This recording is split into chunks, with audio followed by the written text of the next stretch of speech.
All right. We're live. Anybody want to volunteer to do the recap? We battled. I think Kurt's got the best notes. We yeah, moved even less than we did the previous times. Right. My notes say we battled Zalshox. Petrie killed himself. Holy shit. But we walked down the hallway where we found the room opened up. Down at the bottom, like there was a drop off that led into yet more acid. In the center of the room, there was like a pedestal or another rock jutting up where apparently Zalshox the Beholder nested. He, however, was now awake. We attempted to bluff him, starting off with Tacitus attempting to bluff him into believing that we were emissaries from Mordain the Flesh Weaver.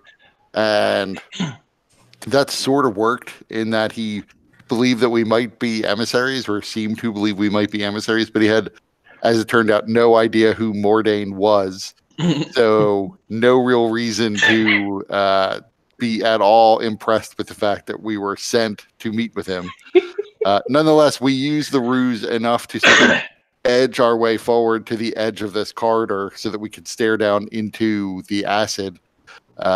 Tacitus then used one of his spells to get across to the pedestal in the center of the room as the rest of us began to battle Zalshox. Most of us taking a fair bit of damage, particularly Tacitus in the middle of the room. Eventually, Colmar wound up taking a huge amount of damage as well.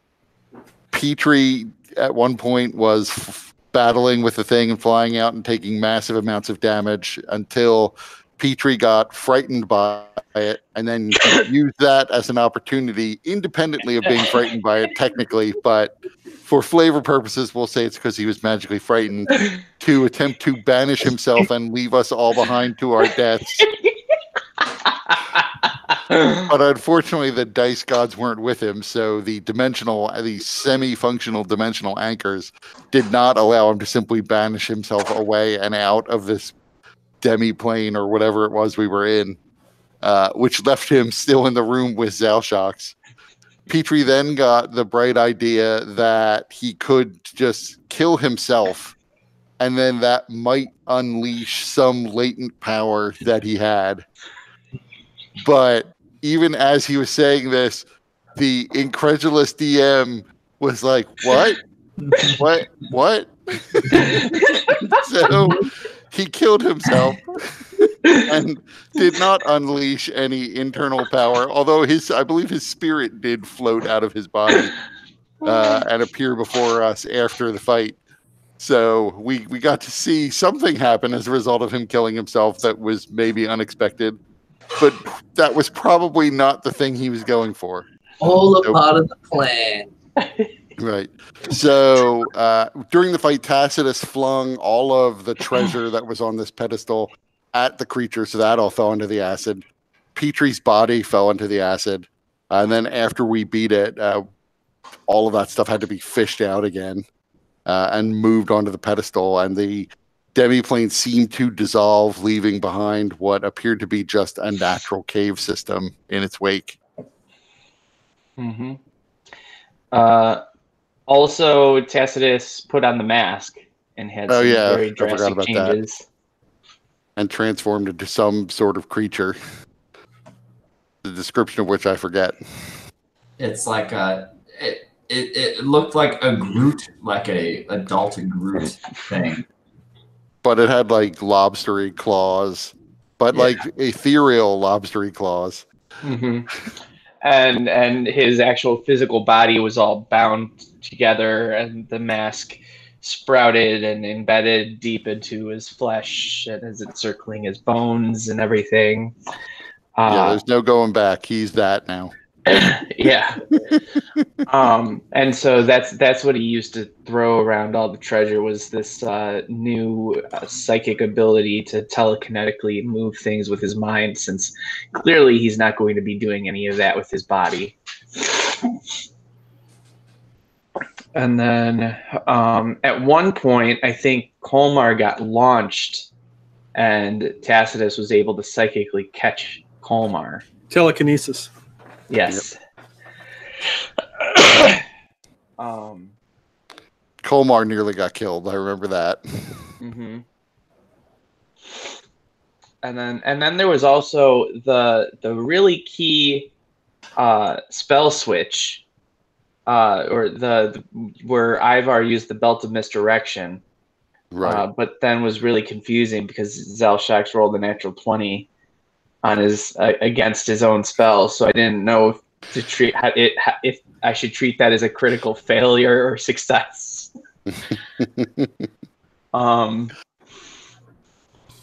So, but it did help because it limited the number of eye rays that he could unleash on his turn. So you guys are basically now standing upon the pedestal, overlooking this cave that now looks much more naturally like a natural cave system. The ground still has liquid upon it, but it's no longer sizzling or bubbling where Petrie's body was or where Zelshax's body fell. There are still two entryways. There's the tunnel where you came from, and then there's also another tunnel in the opposite direction. When the cave system changed, though, they got lowered back to the ground level, so they're not like super difficult to kind of get to. You just need to find a way down from this stone pedestal, which actually wouldn't be too difficult to climb down.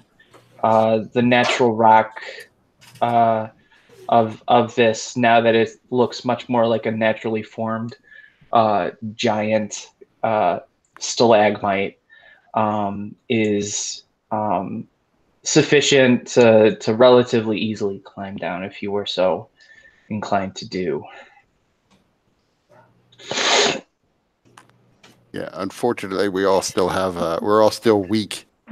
So, Ivar with his 3 strength is not climbing down anything. I'll be right back. Okay. Well, we lost Dustin and Tony. Yep. Colmar, can you raise Petrie's body so at least it can walk back on its own? What's his body look like? So from where you are on the pedestal, he's face down in liquid. He's no longer grabbing his sword. His sword is kind of a few feet over from his body. The armor looks to be pitted from the acid, and it looks like that there are some chemical burns on the skin that is exposed, which isn't much because he's in full plate, but there's that section with where his lug had been punctured, where you can see that the stone and his flesh around the stone is kind of pitted and burned and everything, and yeah. But he's kind of face down in this liquid right now. Okay. Well, me and my, I don't think, do I have any levels of fatigue? I don't think so. I'm just at 1 vitality point, so. Well, so you're dispirited, so that means that you have 1 level of exhaustion. Okay.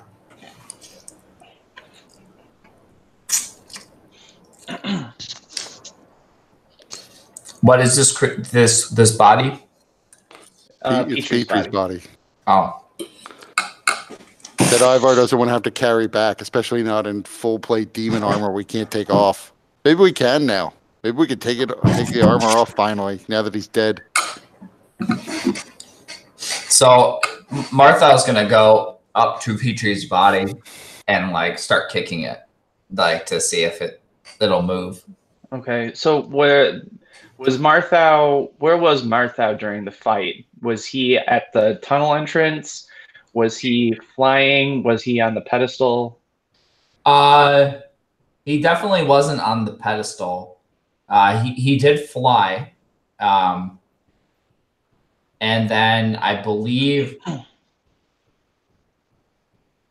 he would have flown back into the tunnel after killing his L-Shocks. Because remember, there was somebody had the bright idea of putting smoke in the smoke in the tunnel entrance, and then it was blown away. And then after it's blown away, he flew out. Yeah, attack his L-Shocks. So yeah, we'll say that fly spell is still active, so you could fly down and kick his body. So are you just kicking it, or are you turning it over, or? Yeah, I was gonna like try to nudge it and turn it over with my foot. Okay.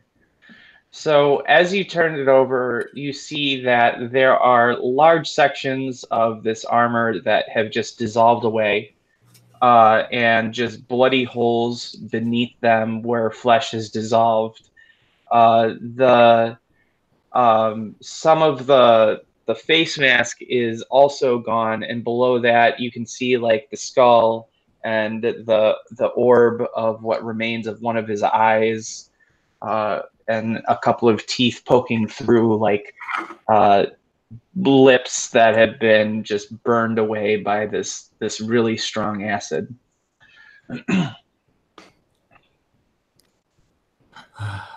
What a way to die. That's something to say about it, I guess. I mean, we'd all be dead if it weren't for Petrie. Would we? Certainly I'd be dead. Well, I mean in the broader sense, like if we had to fight that Godzilla-sized monster in the Mournlands, rather than just banishing it away for some city to deal with. That's true, man. Spent almost 3 years traveling with Petrie. It's sad to think of him as a husk when he was once a brash, foolhardy young cleric, I suppose. Yeah, I don't know anything about like the burial rituals of the Silver Flame. I assume probably cremation more than burial.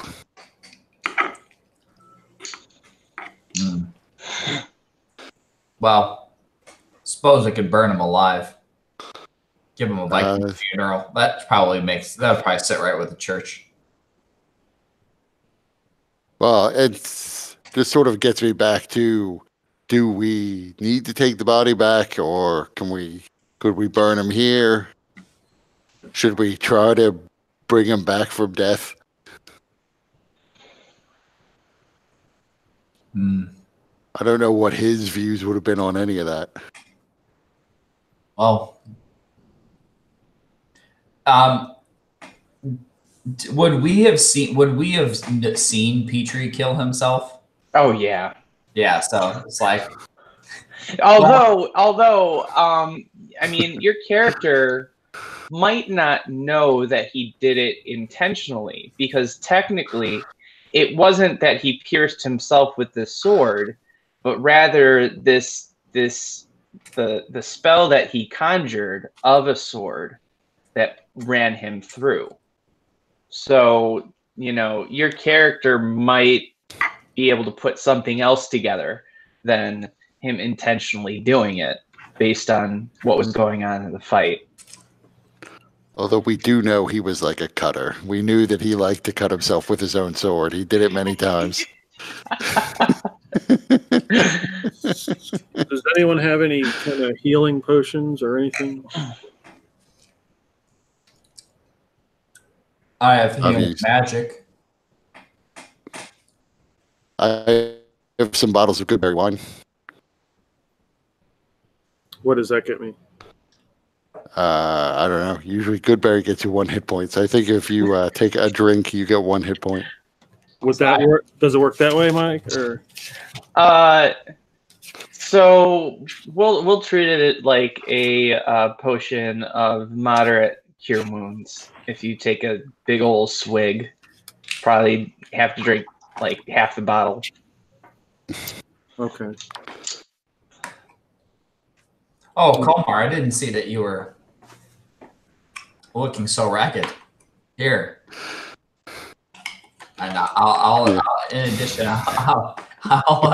I'll cast a level 3 healing word on you. Okay. Yeah, Colmar definitely doesn't want to climb down the stalagmite No. because if you fall, you're dead. Yeah. So Colmar, you can choose to have the healing applied to your vitality points or your hit points. And if you heal even 1 hit point, you're no longer dispirited. Yeah, I'll just go with the hit point. So. All right. So cure moderate healing potion is 44 plus 4, I believe. Right? Yep. And then Martha, what was it that you were casting? What level spell? Level 3. You said 4d4. Yeah, plus 4. So you get 14, or no, let's see, 9 plus 9, 18 hit points from me. I guess I will roll the 4d4. So yeah, I will fly down and then slide Petrie's sword back into its scabbard. At least when he goes, you should go with his stuff. So the scabbard is not really fit to hold a sword anymore, and the sword is also severely pitted, and probably it's now more like a half sword. But it's still, the hilt and pommel are in relatively good condition. I'll just stick it into the ground beside him then. Okay. After getting that, I'm going to climb down to check the body. Okay. So what is it that you're specifically looking for? First, I want to check to see this armor. Can this armor be removed now, or? Yeah, I mean the condition of the armor is abysmal. It's been heavily destroyed, and so whatever magic that was preventing it from being removed before is no longer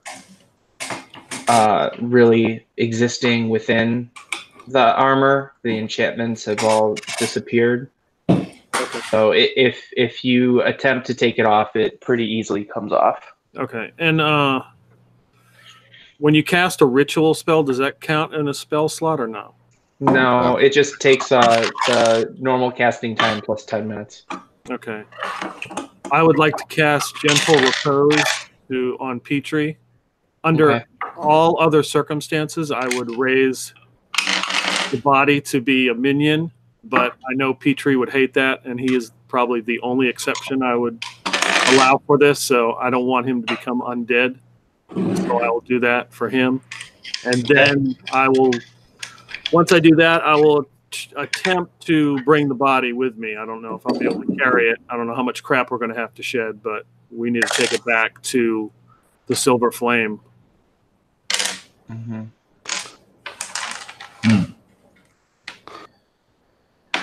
Should we not just burn him here? That would be easier. And Petrie was always a fan of the Silver Flame. And while my flame is, our flames aren't silver, we could.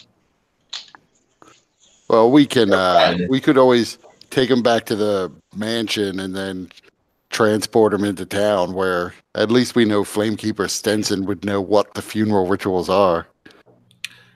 That is true. We'll at least get him out of here and then just go from there. If it becomes too much of a burden or danger to us, then we'll just have to deal with it then. Yeah. I forgot that we could go back to the Hanson Mansion. I dearly would like to see Charles. So, Peter, I'm sending you an email real quick. Okay. So, not to be too mercenary, but we are mercenaries. Is any of the treasure salvageable?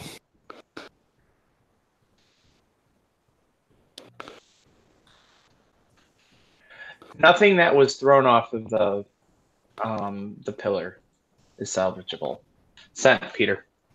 So then I will fly back up to the top of the pillar and start poking around. Mostly not so much for coins, but for anything that's super, super small, like gems. Mm-hmm. Go ahead and give me an investigation check. Ooh, 27. Okay.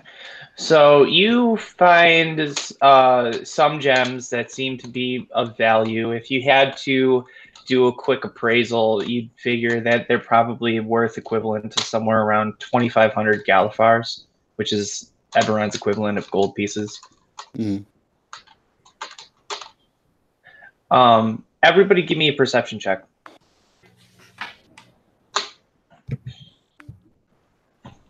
Do I do it at disadvantage? I'm dead. 23.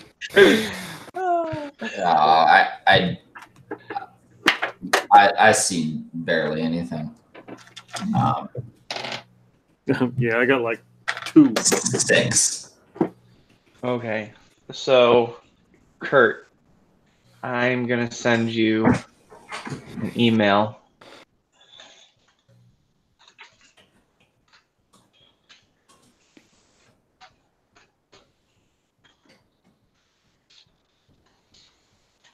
Komar just didn't notice this because he's busy casting that ritual.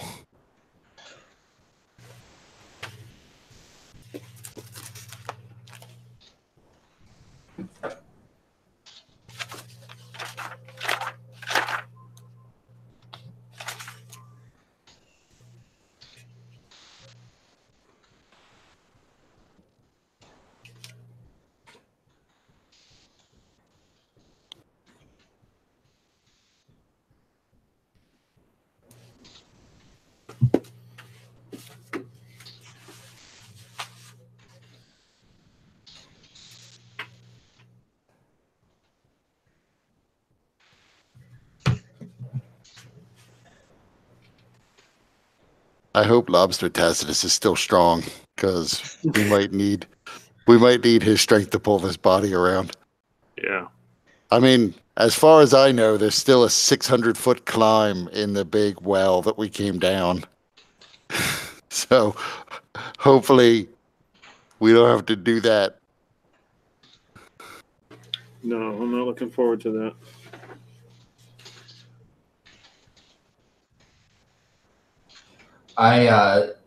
So are we surrounded by this?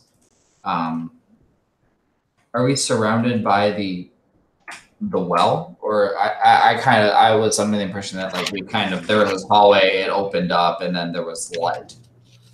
But have we actually gone outside of the hallway? Yeah, it drops down, and there's a big pillar. So we're at the bottom. It's like Yeah, you guys are kind of standing in a few inches of murky water. The tunnels that you guys have been crawling through are now at ground level rather than being raised up in the air.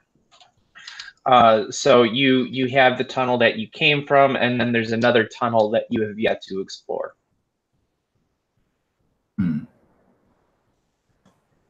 And it's from that tunnel where you felt the breeze, the rush of fresh air as the cave changed. And it's also out that way that all the spirits left, traveling through you and aging many of you by a decade or several. Also, I sent the email. Yeah, I will Kurt and fly Brendan. over. I will fly over there.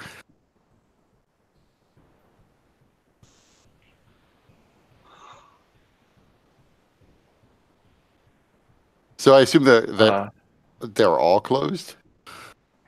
Yeah, they're all kind of sealed, but it floats up. And Brendan, what does it say?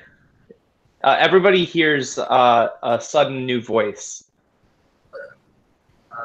Okay, so you see this creature come up, and he looks around and he looks at you and he says, "Well, cosmic change time and a possible Armageddon. There's been a twilight of the gods. You've all been heralded to look for me."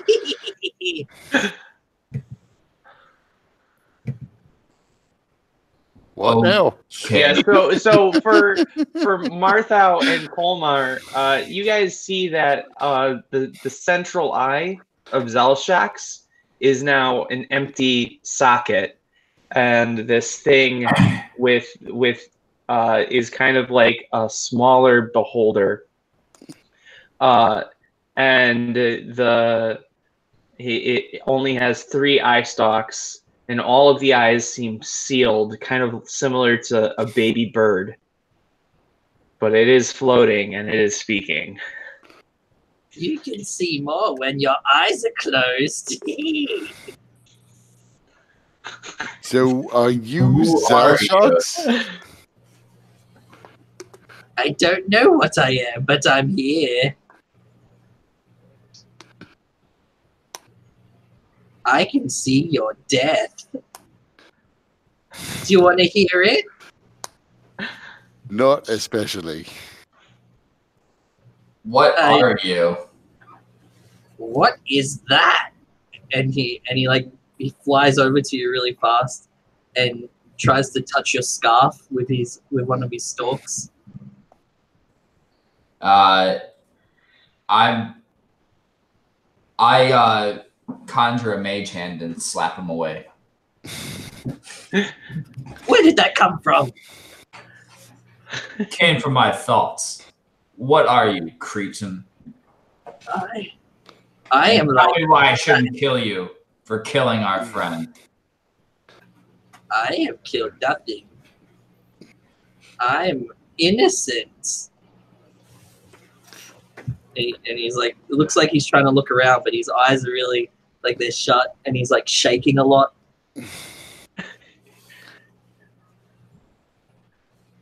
Should we kill it?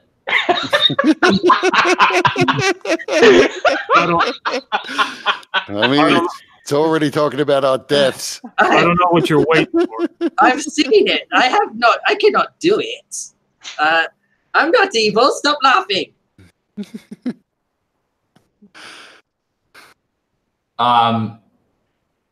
Say the word, I'll fireball his ass. I got one left. Well, seeing as we're all half dead, maybe we shouldn't be picking fights. I should have died here anyway. I've seen your death, little one. Where are you? There you are. Now, I will tell you how you died. There. I am not especially interested in how I die. But the sun and the moon rise, and to ash, and then to mirth. The mountain takes all. Change comes. Change. What? Comes. That was your death, little one. So if I just avoid mountains, I'll be fine. Sounds like it. It's a shame that we are heading towards the mountains. The Belshek Mountains. Bieshk. Or what is Bieshk. it? Yeah. That might the be Bieshk them. Mountains. That might not be them. Who knows? I do. What do you know? I know all. and nothing. So I'm gonna make an insight. I want to make an insight check. I want to see if this guy is just if this thing is evil, or if it's trying to like hide stuff or be just not truthful. I guess. Okay. All right. That is 29. Okay. So, despite this thing being an alien creature with mannerisms that would not necessarily be predictable from, what you know in terms of how people communicate and how intentions might be kind of broadcast through a person's body language or tone or things like that, you do get the sort of sense that this thing is just kind of insane, or the things that it's saying don't seem to really make sense, or really have any kind of cogent, discernible line of reason. But it doesn't seem outright threatening or harmful to anybody. Okay, and before Marthal can relay this, I cast Magic Missile at him. Okay. Brendan, what happens when Magic Missile is cast upon you? Well, the magic missile hits me in my stalks, and one just goes limp and falls over my eye again, over my big eye, and I look around and I say, where was that? Where'd that come from? You think that hurts? I thought you knew all. It did hurt. So Colmar, yeah, you notice that it is now bleeding pretty severely, even though it's not reacting quite like it. That magic missile did a significant amount of damage. Good. So a couple more and take this thing out. I can see into other realities, not this one. I mean, yes, I can. Now let me tell you how you died, little one. There's ginger and vinegar, and they spin around in projected patterns which intersects fourth dimensionally, but it isn't a measurable function. And it also goes whoosh, woom, wow. That's how you died. So let's cast detect magic just to see if there's any other magic around here that we should take with us. Then let's leave this guy here. He can live in Drome for the rest of his life. We then drag what's left of Petrie's body. Hopefully, Lobster Tacitus can still help us drag things. And then we go home. Lobster Tacitus? I know how you died. I'll tell you. Anyways, I'm the eyeball of what's his face, of Zelshock. Yeah, and I've got 3 little tentacles, and one just got blasted off. And yeah, I'm going to tell you how you died. It was mooncakes. And they taste like purple. Be careful. I'll tell you what. Why don't you sit here and think of more interesting ways for the rest of us to die? We're going to take our friend's body to, have the proper funeral rites done for it. And then someday we'll come back and we'll see you again. And you can tell us all the ways we're going to die. I can't hear you, but I can. Actually, no, the other way around. I can't see you, but I can hear you. I'm going to follow you. Tony, I'm sending you an email, Tony. Well, I already am technically following you. Look at his neck. And I like point my head over to Marthal. That could be one of my eyes. You'll never know. This came long before you. What's Zolshock's body look like? It looks like it's been burned a little by the acid, although not too much because the exposure time was very brief before the magic left the cave upon his death. He has a number of wounds from the fight, including some of the treasure that's been embedded in his skin, arrows puncturing his hide, blast marks from magic scars that were, launched upon him. So he looks pretty battered and broken. So, well, I don't know what my spell status is. I don't know if I still have a 3rd level slot or not to use Animate Dead. But if I try to animate him, and then we just strap Petrie to him and make him carry him out, do you think he would do that? He'd be able to do that? Would he? I guess he wouldn't fly. He'd just roll around. Yeah, but strap Petrie to him with what? A rope? Yeah. We don't have any rope. No, but maybe you can tie him down with the eye stalks. Yeah. Yeah, you could use either, because you still have a usage of your minion ability, I believe. So you can either raise it as a minion or you can use Animate Dead.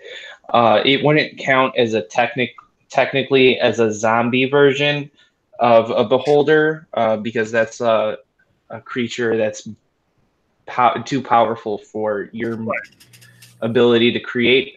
But you would be able to kind of have it be a simple zombie. It would have either a bite attack or use its piercers to kind of do some kind of melee, and it could follow simple directions, and it would fly. Okay, then I'll turn the arrow magic blasted corpse of Zolshox into a minion. Okay. So go ahead and describe how that looks when you use that ability.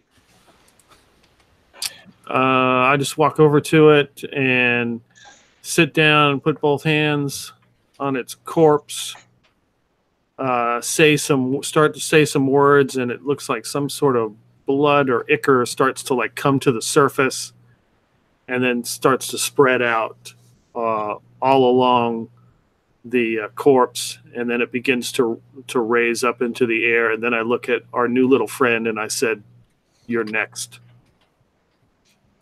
Ooh, you've got a little space doggy. Nice.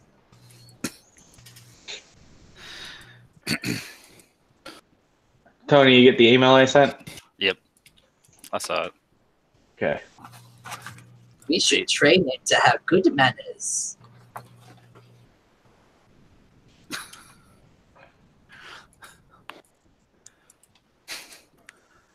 Are we ready to leave this place? As long as we can leave this thing behind. I would hate to have this thing already add to the character of Handsome Man with our other guest. Although I guess they would have interesting arguments with each other, which may be entertaining for at least some time. I fit comfortably in a backpack. Or do I?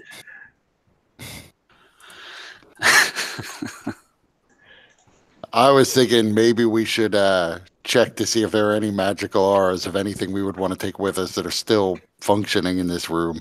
Looks like all Petrie stuff has been more or less destroyed. I'll cast Detect Magic. Nothing in this room, but Tacitus, you get strong aura from the room that you have yet to explore, where you feel the breeze circulating from. Can I determine a source or a school? It's a number of different auras, all overlapping. There's nothing in here, but there's something down there. You sense that too, do you? They're my super pants. I put them on my head. Down where? I can go fly and get it. Down the was like a tunnel or something like that. We haven't gone down yet. Yeah. So when Zelshox died, the cave returned to a more natural looking cave system.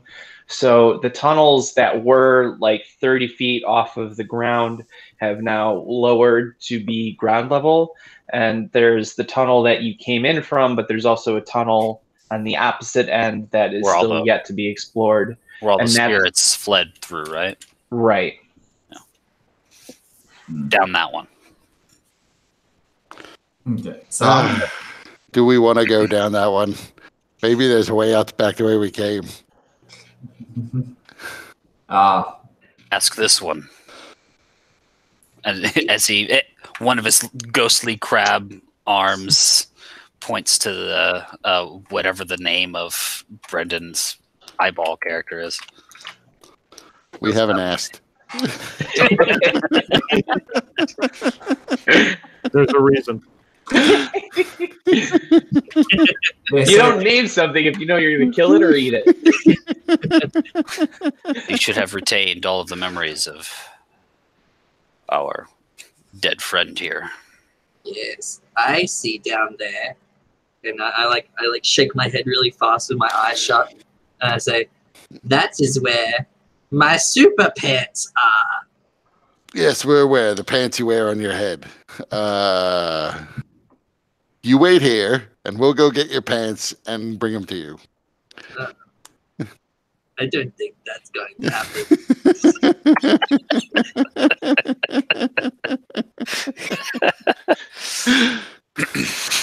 I run back over to Martha and I go, psst, psst, and I'm like speaking to your what is it, scarf again. I say, "Hey, tell me your secrets.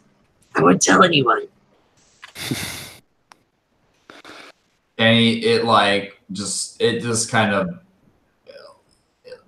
turns in its eye. Well, its eye, because it's like a scarf, but then it unrolls and like looks at you, and then it shakes its head, and then it goes back around.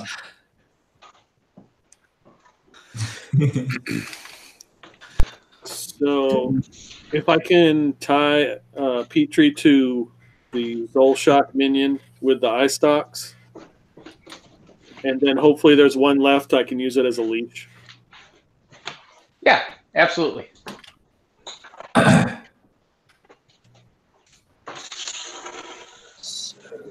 So you know how there's a dusk and dawn. Well, and they're the same. Well, that means there's two of me.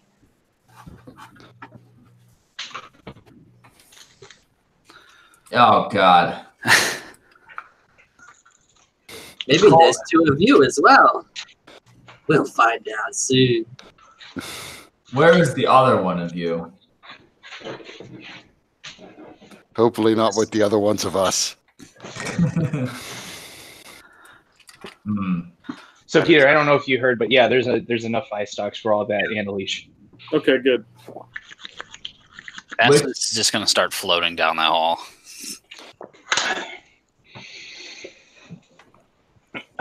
Okay. Yeah, I'll start down the hall too. It's probably a little creepy because Stas now, because his arms and legs are bound, so he just kind of like floats a couple of inches off the ground. So as you guys go through the tunnel, you guys start to see some natural sunlight poking through, and and the light gets brighter and brighter until you emerge into this enormous room, and there is an opening up in the ceiling, probably about 100 feet above you. But this is a massive cavern that's full of gold and arms and weapons. Many of the armor and weapons seem to be made of the similar Bieshk because they have that purple sheen to them, but not all of them. And probably, if you had to guess, you'd say just in coins alone, there's probably about 100,000 Galifars spread across this room.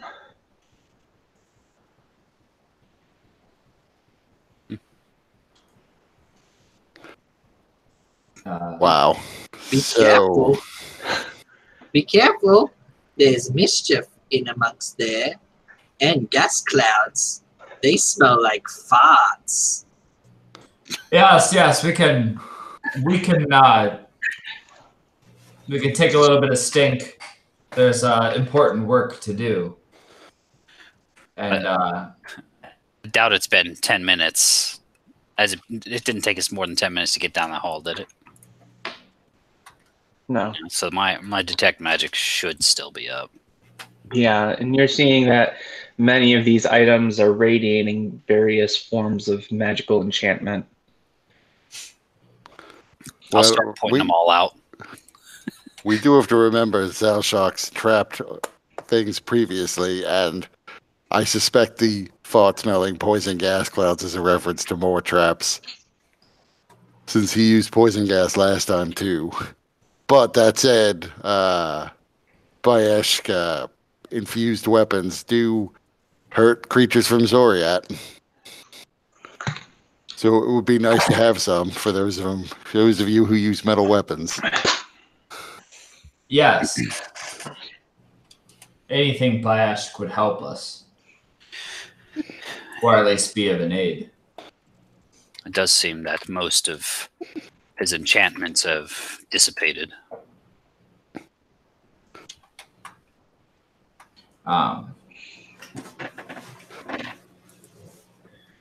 So that Martha is just gonna start rifling through.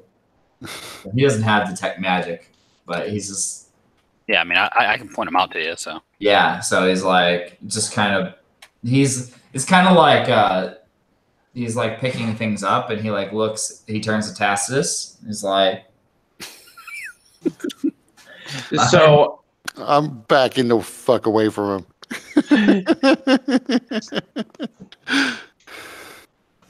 Remember when I just wandered near treasure and like force field went up? I'm sure it's fine. So I'm going to send you guys an email. Some of the more, we'll say, mundane items are pretty immediately identifiable, and Tacitus seems to have no trouble immediately knowing the magical essences of many of these items just by a cursory glance. So...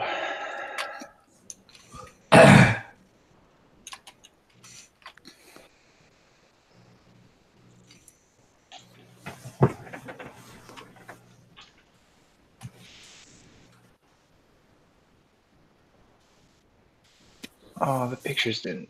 Okay, hold on. I'm just going to send it as a document. The eyeball flies over to Tacitus and it says, "You creature, are you made of rainbows?" What if I said yes? Best be careful. They might kill you. Who is they? The rainbows. Shh. Why would the rainbows kill me if I were made of rainbows? Because if there's a double rainbow, you'll die. That is not the physics behind it. There's a bit of rainbow lore that's not commonly known.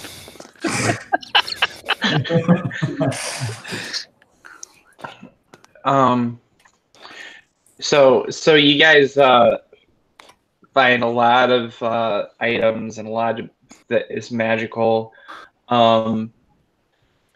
Not all of it. Most of the armor and weapons are not magical, but there's a few pieces that the enchantments are so intricate that even use of a simple identify spell is not enough to really know exactly what the magic is contained with it or how to effectively utilize it. So it would need further study and research for each of those pieces. But there's enough. I mean, this is a really significant armory. It can probably arm a small army with armor and weapons.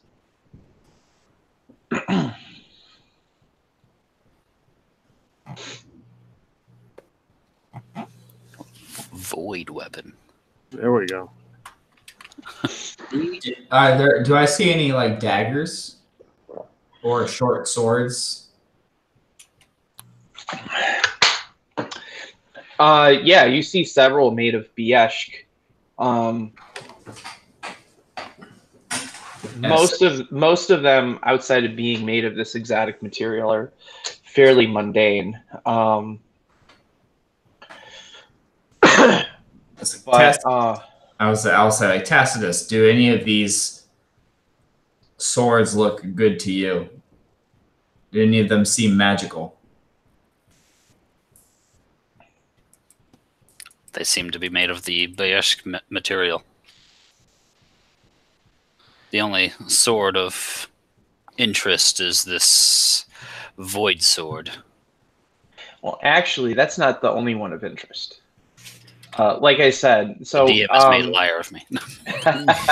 no, but I mean that is certainly an interesting weapon. But so probably there is a short sword or a dagger among those items that are just the enchantment is too powerful or difficult to read to know exactly what it does, and would need further intensive research to do that. But you probably do find at least one such weapon like that is a short sword. Yes, that one. But I cannot tell what it does. I can.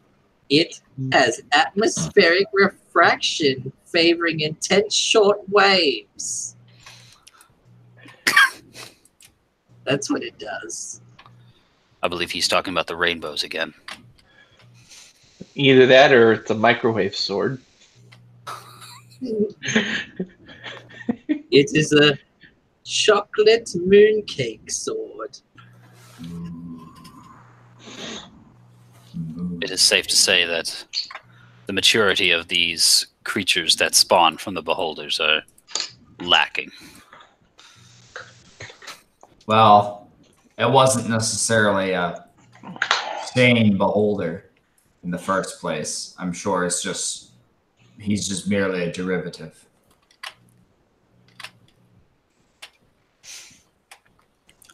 No, I'm not. I'm the real deal. Stop laughing. So what's beyond this room? Nothing. It just is kind of a self-contained room with an opening out, and you can see the afternoon sky in a large opening in the ceiling, about 100 feet above you. Mm. That seemed like our way out. Yep. Get a whiff of fresh air coming from there. Mm-hmm. The sky is billions of explosions burning far away. Do you want to see?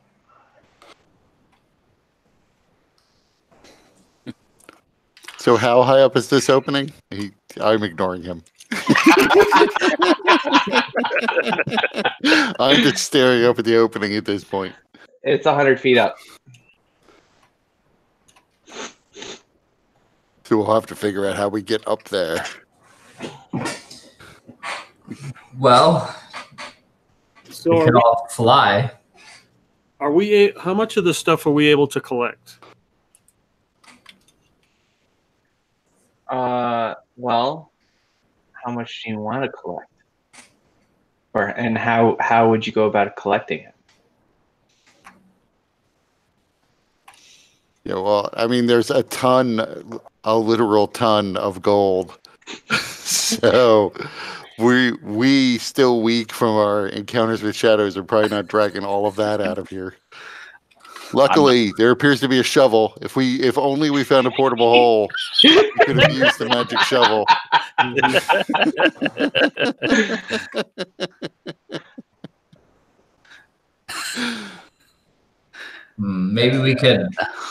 Maybe it'd be worth having a rest outside of this tunnel before we make any further decisions. Obviously, we can't carry too much at this time. Yeah, I mean, I'll be honest. There's not that much of this special treasure that I'm that interested in. So, a bunch of you can have most of it, I think. Quick question: is there a teleportation circle at the manor? There is not. No, there should be.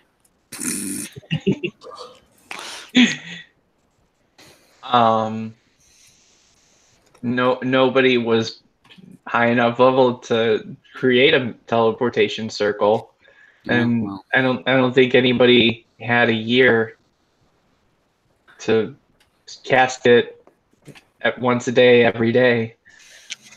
Gotta pay somebody to do that, guys. I could have just taken the teleportation circle with a spell. I did. You did? Nice. Everybody give me an insight check.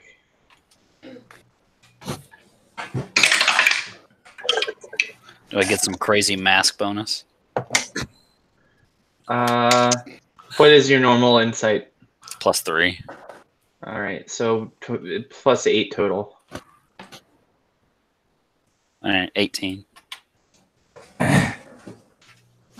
You want to get higher than 18? Nope. I got 18. All right. So Kurt and Tony, you guys are gonna get the idea at the same time.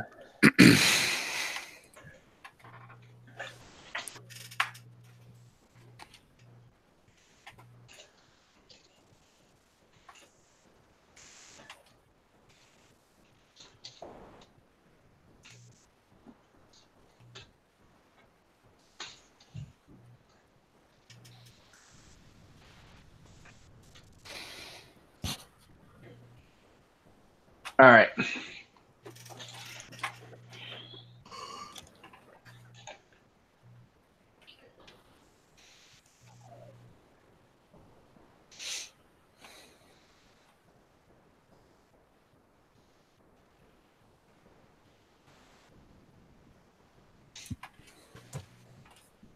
Well, yeah, I mean, we still have to collect all the shit. Well, we could, but when we use the gem to come back here, we will come back here in this room. Mm-hmm. Sure. So really, the only problem is, what if somebody stumbles upon this in the whatever period of time it takes us to get back here? And presumably, there's not that many people. I assume that hole there leads to the desert again. So presumably, there's not that many people who are going to wander this way. I'll go look. There are I'll just float up there. dragons. You've got to watch out for the space dragons. That's right, and he's going to be here to protect it all anyway. I am the treasure. I'm coming with you. Nope. No, you're not. I assume there was some way we can exclude you. I don't really know all the powers of the of our magical transport device. I can tell the future. You will take me, even if I will come on my own volition.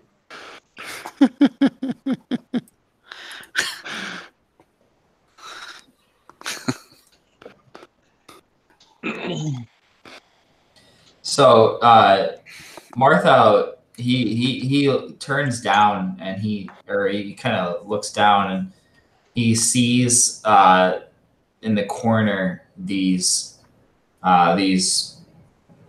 sticks of chalk, and he is intensely interested in them. So he picks up the white one and like eyes it, and then draws a line on it, or like draws a line on the ground.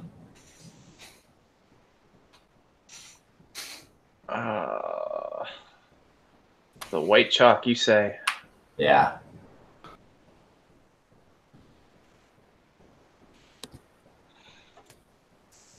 Where did I put it? Here we go. A line doesn't do anything, but he's just testing it out. Well then, I mean, it makes a line. Yeah. So you're using a use of it, but not actually using its magic. Yeah, well, I know, but like he wouldn't be like, I should draw squares and circles with this. Be like, just want to see if what it does. So I can tell you what it does. I'm looking at it too. I mean, the interesting thing about the chalk is that you would expect it to make a mark on ground, especially rock, very much like a chalk mark would.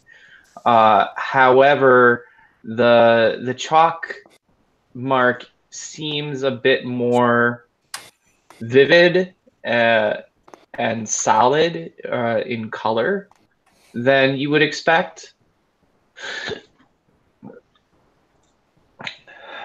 So almost more like a marker. Okay. This is funny chalk. But it still feels like normal chalk. And it still leaves that powder on your hands and everything. Maybe we can, maybe I'll Tacitus and I can take a look at this later. And I'll just like put both of the chalks into my pack. Okay. There's actually 3 chalks. 3. Yeah, there's yellow, black, and then the white one. I hadn't gotten the black one yet, so I would have taken the black one too. Cloudy gray. I fly. I would take the lock crawler. That would be of interest to me. I mean, we should really pack up all of these interesting items. They're not stat heavy. So the potions are pretty light. The rings are pretty light. But, the rest of it we can come back for. And like I said, this guy will be here. No one's going to want to attack it when they think there's a baby beholder around.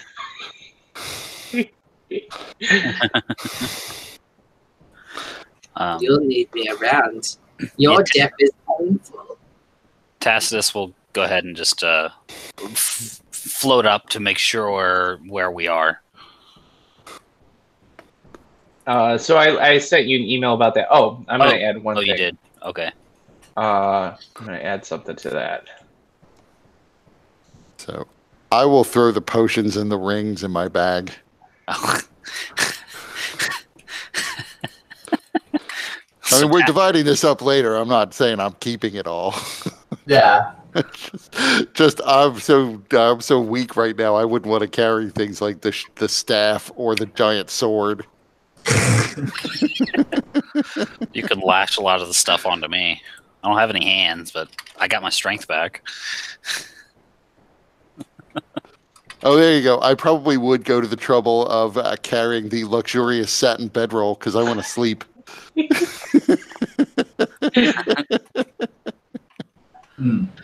That does look like a nice bedroll. Maybe we can. It's like we're taking forever to load. I'm going to try to tie the staff to Petrie with the eye stalks. The staff? Which Yeah. one? The Gravedigger staff. Okay. All right. You can tie that on Petrie. And then I will take handfuls of gold and I'm not trying to weigh down Zolshok's, but enough that would take a little bit. So I just stuff it in like these holes. Mm-hmm. So I'm just basically. He could probably have just like a mouthful if you want. Yeah, exactly. That's what I'm going to do. I knew you would do that. I can see it. All right. Sent, Tony. Sorry it took forever. And All it right. probably doesn't really add a whole lot, but I want that.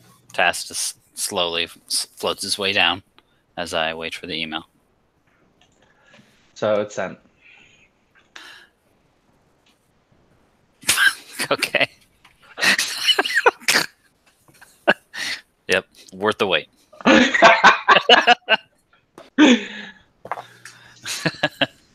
Did you see my email? I sent you one, by the way. Yeah, I just responded. Oh, okay. Oh, hey. Cool. Sounds good. All right. So yeah, Tacitus slowly comes down.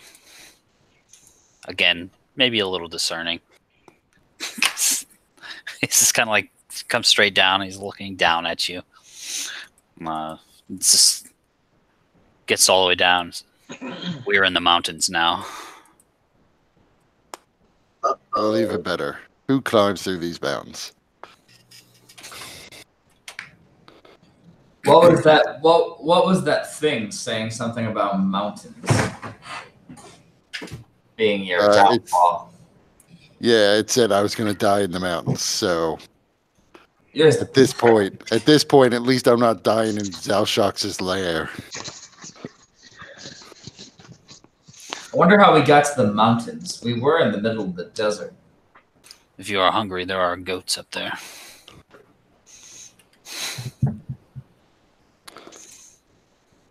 Yeah, at this point, I would really like to just get back to the mansion. Mm-hmm. And then we can figure out what we're doing next. Because this was a little much. Let's Tacitus, you would also, so the email that I sent earlier about beholders and everything, suddenly Tacitus knows all that information. Right. All the, oh, okay. Sure.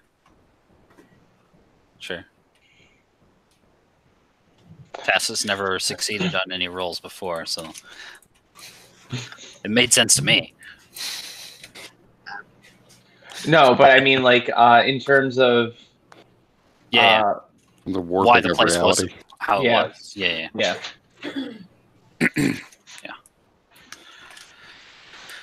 I would tell you what happens in the mountains.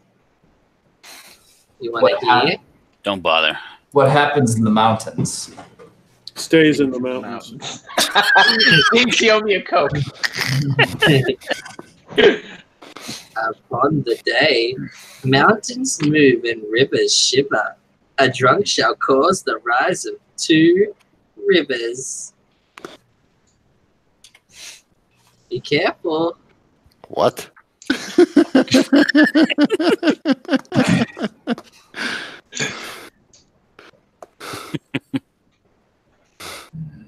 You don't want to be here in the mountains, little one. Let us move. Yeah, we're losing. I don't want to lose the sunlight and then be trapped here. Yes. All right, let's go. All right. So, which one of you has the gem? I do. Okay. So I rub it sensuously. Like, it's time to go home. Okay. So after first exposing it to the sunlight to empower it, you activate the energy and you are suddenly teleported back to the handsome mansion. And the first thing that Martha does is he bursts through the door, just like running through. Charles, I've returned, and I need to sleep. And he goes to his bed and just like passes straight out. Ivar runs into the closet and does the same. So before anybody else goes on, Charles is greatly disturbed by Marthau suddenly jumping into the bed and disturbing him in his time of healing. Surely that was years ago at this point.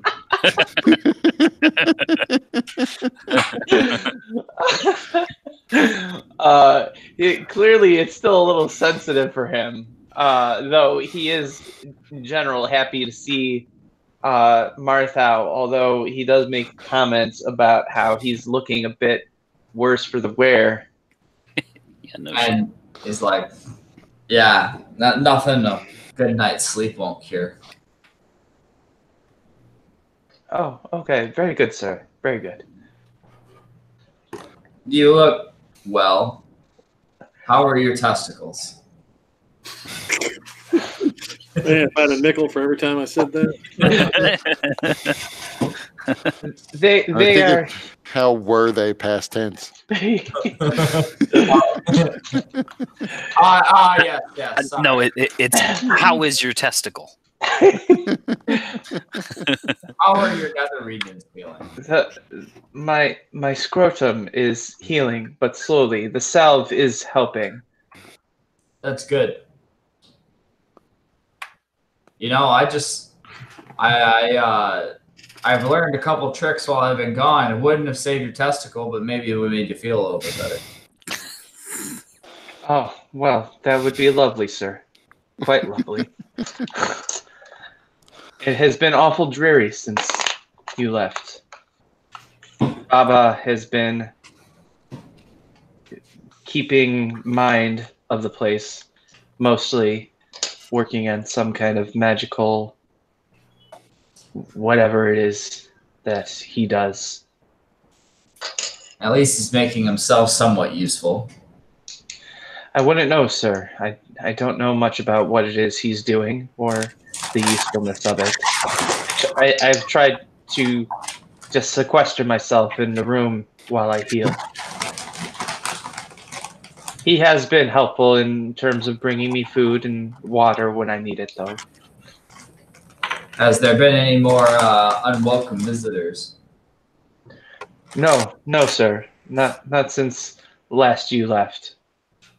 And the cats seem to have left the estate. For now. Soon to return.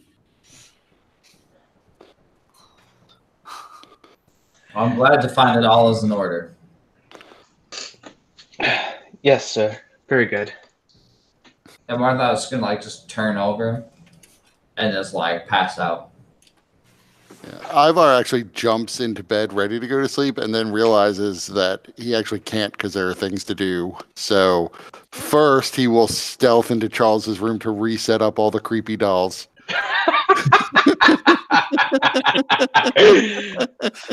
Oh, yes. And then he'll say to whoever is listening that we should probably go take Petrie's body to Flamekeeper Stenson, or at least get word to him, or someone from the Silver Flame in town, that we need to have a funeral. I just can't think of anyone who'd be happier to plan Petrie's funeral than Flamekeeper Stenson.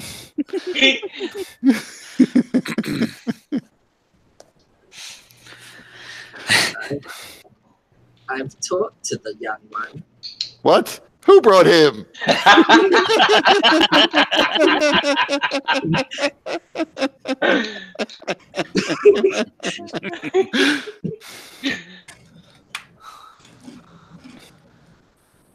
So, Colmar, can I lead your beholder zombie into town? Well, we will take the Elatrix and head to Ironside. I will stay here. And then in comes the big old Sphinx spirit Baba. Oh, you have returned.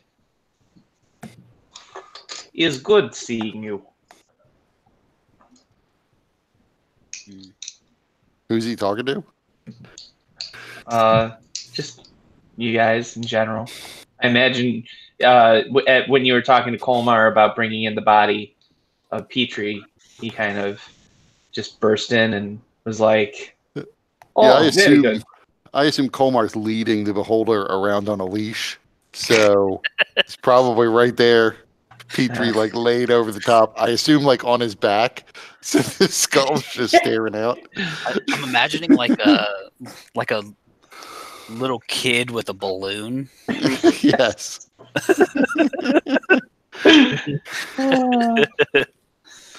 Except the balloon is undead and it's carrying a half dissolved corpse. Yeah. Yeah, that's when Baba notices all of that, and he's like, "What is this?" Unfortunately, this is Petrie. And Petrie? the creature that may arguably caused his death. I have never seen such a creature. Is strange. Poor Petrie. Yeah, poor Petrie. He was just a kid. And this is what came to him in the end. Indeed. He was only, what? 18? 19? Probably something like that. Too young. Especially for half-elf.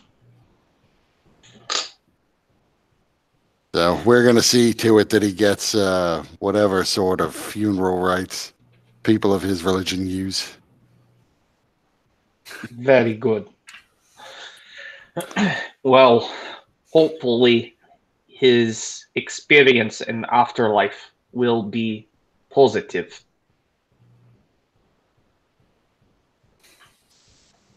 Well, at least we defeated the thing that killed him, so it's not going to be trapped where that thing had us. You all seem very, how you say, old? How can he tell if he looks at me? And what is that creature? Okay. It's some sort of like baby beholder that came out of this creature, and I'll point to the balloon. Niet. Not that creature. And he points at Tacitus. Oh. That's just Tacitus. Tacitus. What happened to you? Desperate times cause for desperate measures. Oh no. You put mask on. Yeah.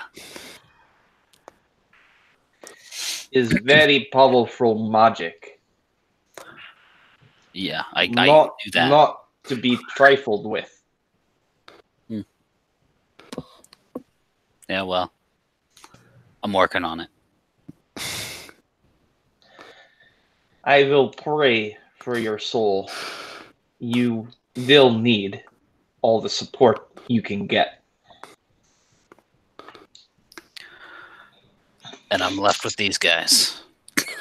Yeah. Just point out, we're the kind of group where when somebody says, "What the hell is that?" It's you got to actually stop to ask, wait, which one? Which one of the guys who are in my group? Is strange times, but you stick together. You work well. Do we? I don't think Petrie would agree with you on that. Petrie is unfortunate, but he believed in Silver Flame, so it will hopefully guide his soul.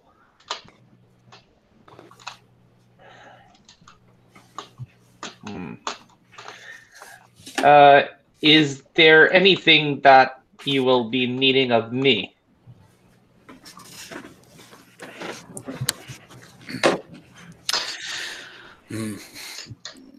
I'll consult with you in a little bit. That would be good. For sure. And I'm going to use a message to Baba and say, just be careful. He may try to kill you. Baba will nod his head. Which one? Which one? Yeah. I know how he does. Because he already did. So, that thing, it is linked to corpse? No. Yes. You're a corpse.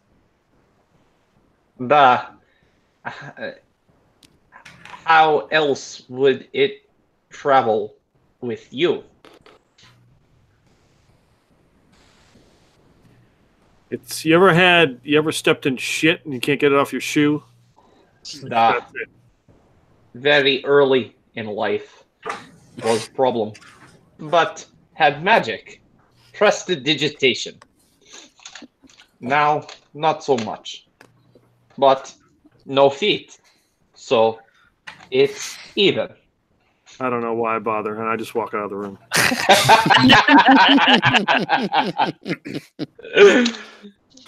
I'm just sitting here musing about how the Sphinx, a very notably Egyptian creature, has got a Russian accent. Very rusty Russian accent. We don't know what ancient Egyptian sounded like.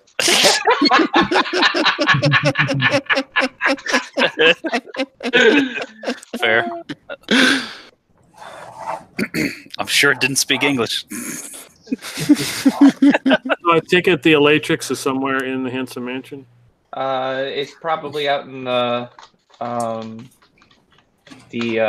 what is it, stables. Okay, so I'm gonna go check on it to see, make sure it can go. Okay. So Baba turns to Tacitus and says, I will be in arcane study in basement when you are ready. I'll be there soon. And he I'm gonna vanishes go from sight. Take Petrie into town with Colmar. I follow Colma for a minute and I say, "Psst, psst, I need to tell you something about your car."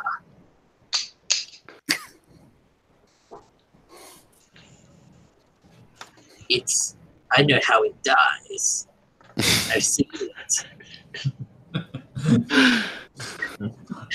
Broken axle. The unicorn god will drive it into a tree. Goodbye.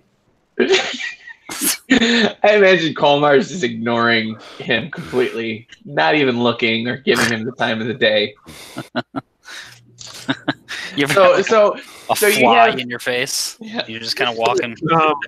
But it's even better because you have Colmar all beaten up from his battle with Zelshax, with his beard made of ice, holding a giant beholder like a balloon, carrying Petrie on top of it, all strapped down with eye stalks, and another little one that's basically nearly blind because its eyes are sealed shut, trying to keep up, bumping into things as it's trying to whisper into Colmar how his car dies.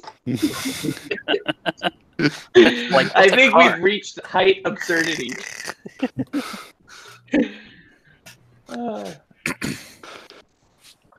So the Elatrix is all serviced and ready. Okay. Between Baba and Charles, they've been taking pretty good care of it, it seems. Yeah, I will go into Petrie's room and look around and see if there's any personal effects that I might want to take with me. Okay. So, Brandon, what would Colmar find? So my room was sort of like dressed up like a like a 30-year-old girl would have like posters on the walls of like paladins and stuff like that. That's essentially Petrie's room. Yeah, Because every 13-year-old girl has a picture of a paladin on their that's wall. right. I love it. And next to the paladin is a My Chemical Romance Yeah. poster. So yeah, I take one of the shirtless paladin posters with me, and Probably also take like a change of clothes. I don't know what they're going to use as funeral rites, but they may want them dressed in something that's not half destroyed. Oh yeah, I'd have like some priest robes or whatever in one of my drawers as well. okay.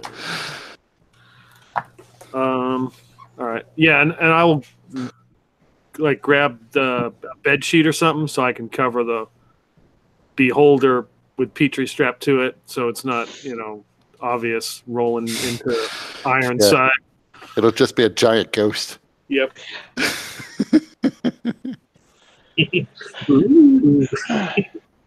So, are you ready? Are you ready to go? Yeah, I'm ready. Okay. I'm not interested in resting at this point. I'm just going to leave. All right. And then while they are traveling back to Ironside, Marthau is sleeping. Tacitus, what are you doing? I'm sending you an email. Okay. All right. So while you're sending me the email, and we'll communicate via that way for now. Then, so Colmar and Ivar make the trip down so to in the Elatrix as we go. What does the Elatrix even look like? I've never really known. Peter, you want to describe it? It's kind of your baby. Did we have a picture of it early on? I don't think we ever did. I mean, is it really like a car, or is it like is it like a cart? No, it's kind of like what you would think for a traditional horse carriage, but it is able to operate without a horse. So what are we lashing the leash of the beholder to the thing? Well, I would say it would probably be like there's like a back seat, so it would be in like the back seat in the open. Okay, and so the bit of history about the Elatrix is that it was gifted to McCormick as for some kind of deed that he did. It was a gift from Zill. Either a Zill elemental binder or a member of House Cannith. I can't remember, but it's basically a prototype that they've been working on.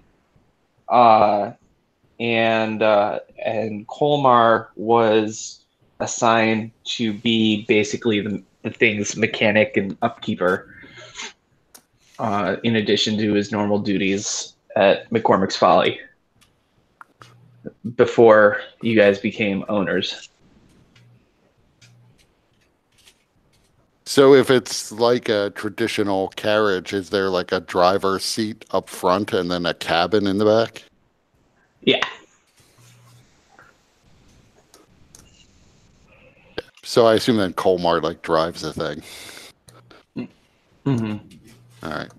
And I guess I'd be in the back. I'd be in the back with whispering into my magic stone, my lucky stone. Okay.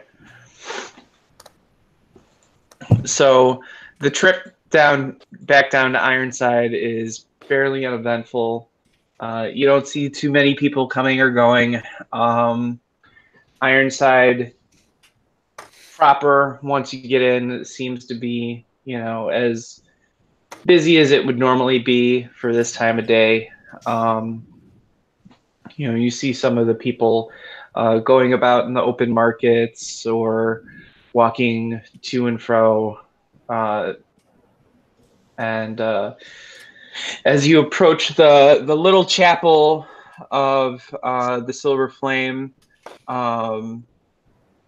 you get there. You see that it's probably just finishing one of its normal services. Okay. So there's a number of people leaving, and you see Flamekeeper Stenson kind of outside talking to people and is saying goodbye and everything, kind of overseeing the flock. This being Karnath, it is a relatively small flock. Although there was a surge once Petrie was kind of the hero of Fort Deep Dark and everything. But since then, the numbers have kind of dwindled back to their normal sort of number of members that are consistent. So I would stay back with the Elatrix. And I'll go get Flamekeeper Stenson. Until everybody pretty much leaves. Okay. And I'll go up to him and say, when everyone clears out, I need to have a very quick word with you. Okay. Has Flamekeeper Stenson ever met Ivor? Yes. We've never had long talks, but I've been there when Petrie was interacting with him. That's right. So he would kind of look at you and he would say, sure. Just give me a few more minutes to.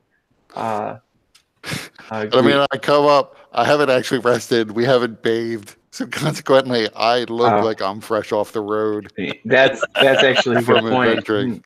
So he would look at you and he would be about to start to say, okay, let me, tend to my flock. But then he would do a double take and be like, my gosh, what? Hold on. Everybody, it was good service today, but I'm sorry, I must excuse myself rather immediately. And he kind of pulls you aside and he says, Are you okay? Are you in need of healing or? I will be fine. I come to you with listen. I will be completely honest. I know that you and Petrie have never gotten along, and that is an understatement. And therefore, some may question why I'm coming to you with this, but I need you to put aside your dislike of Petrie and understand that he died fighting a very powerful evil. And I know nothing of the funeral rites of your faith and couldn't possibly do honor to Petrie now that he's gone. But we have, fresh as we possibly could have from that fight, brought his remains to you so that something can be done with him. They're not in a pretty state. He fell into acid after fighting a beholder, and we had to lash him to the dead body of the beholder to even get him here because we were all so drained after the fight. And we really just need your help because we've been having a very difficult time of it for the past several days, trapped in the lair of this creature. Now, if you could come and help us take possession of the body or something, we would greatly appreciate it because we want him to be laid to rest. However it is that your faith prescribes people be laid to rest. Great, Mira. So Petrie is dead. Yes. It is true that we never saw eye to eye, but I still believe that there was some goodness in his heart. Just his stubborn and thick-headed. Well, this is not the time or place for this. He did die ridding the world of a beholder, and I don't know what you know of them, but it's not easy to kill one. I don't think I've ever heard of such a creature. It is a giant floating orb covered in eyes that is incredibly evil and mostly insane, as near as I could tell from fighting one. It preyed on many people, many hundreds of people over centuries, including an entire expedition of Silver Flame people that fell into its lair, as we were constantly dealing with their spirits that it had enslaved. I don't know if you know the name Tucker Twinsmith, but his spirit was one of the few that managed to escape being a slave, at least for a while. Then things got weird. I'm not familiar with Tucker, but if he was a paladin or one of the order, there would be records of him at Flamekeep in Thrain. He also died fighting the Beholder, although he died, as near as I could tell, a century or more ago. But the body is over here, under that sheet, with the Beholder. So if you've never seen one before, at least you can see what they look like in the aftermath. Oh, well, This is a lot to take in and process. Let's just focus on one thing at a time. I will come and we'll bring Petrie's body into the chapel. Show me where he is. I'll take him back to the Elatrix. Okay. So he comes with you to the Elatrix, and then sees Colmar, and he says, "Greetings, Colmar." What? Oh, what? Did I fall asleep? Are there still like people about? Generally milling about. Some of them are a bit curious, having Flamekeeper sense and kind of call himself away in such an urgent manner, and seeing the gnome that is clearly been beaten to the edge of life. Past the edge of life and back. Yeah. So I mean, I don't know how big the door is, but like use the leash to get the Beholder out, and then whip the sheet off for everyone to see. By Mirda, please hide this from the public. They don't need to see this. Put the sheet back on, please. We don't want to cause a panic. Petrie defeated the creature along with the rest of us. They should be thrilled that this thing no longer exists in the world. Yes, but I don't know if they'll understand that, since he is currently atop this creature that nobody has ever seen before. So then I will. I pull the Beholder down, but the Beholder's still like way bigger than me, and I like take the sheet and I'm like,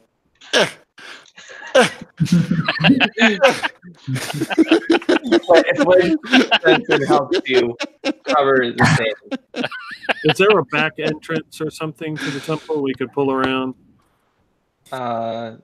Yes, there is. And Flamekeeper sense and gives you directions, and we'll head back and meet you there.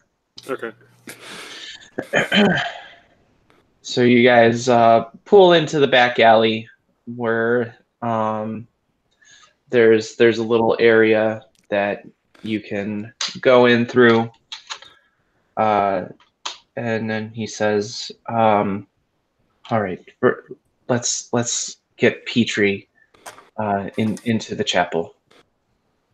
We also brought some of his personal effects in case they're needed for the ceremony. Change of clothes, posters of paladins. I assume you grabbed like some paladin and lycan action figures that he had.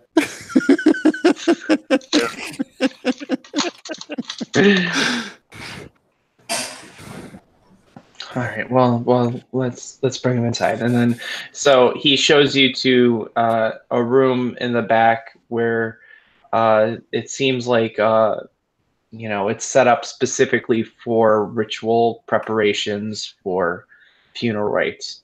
So there is a table that is set up with one of those blocks that holds up the head, and he kind of directs you here. Let's bring his body up onto this.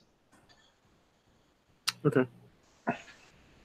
So So you guys help and do that, and then of course that removes the sheet, and Stenson sees this creature again, and he says that thing is dreadful, but if it's dead, how is it moving and about? It's just magic. The body naturally floats. Huh. Curious. I mean, this is Karnath after all. You know. Magic. Oh. I will never understand well,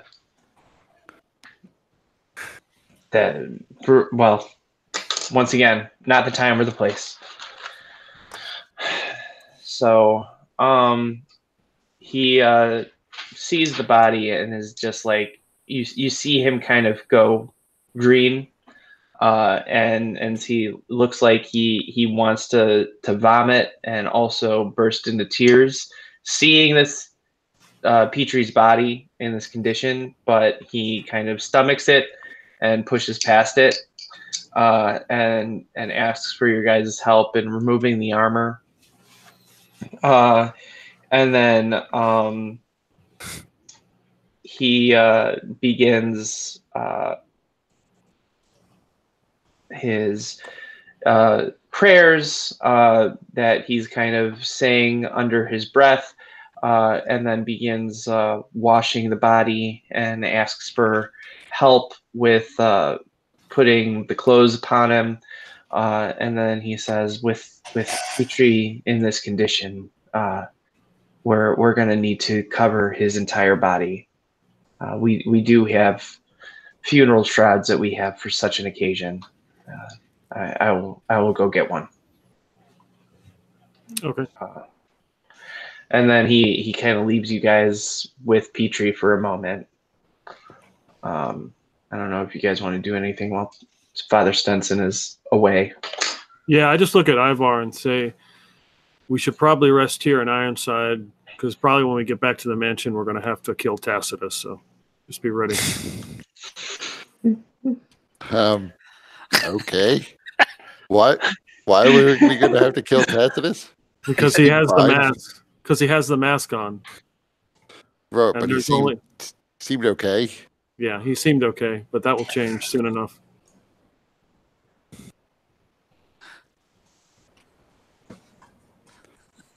Well, I can't argue with resting before we take the 2-hour-long drive back.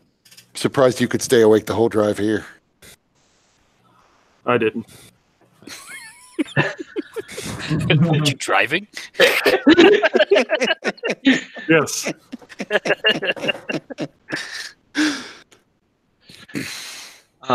So I will take some time to say.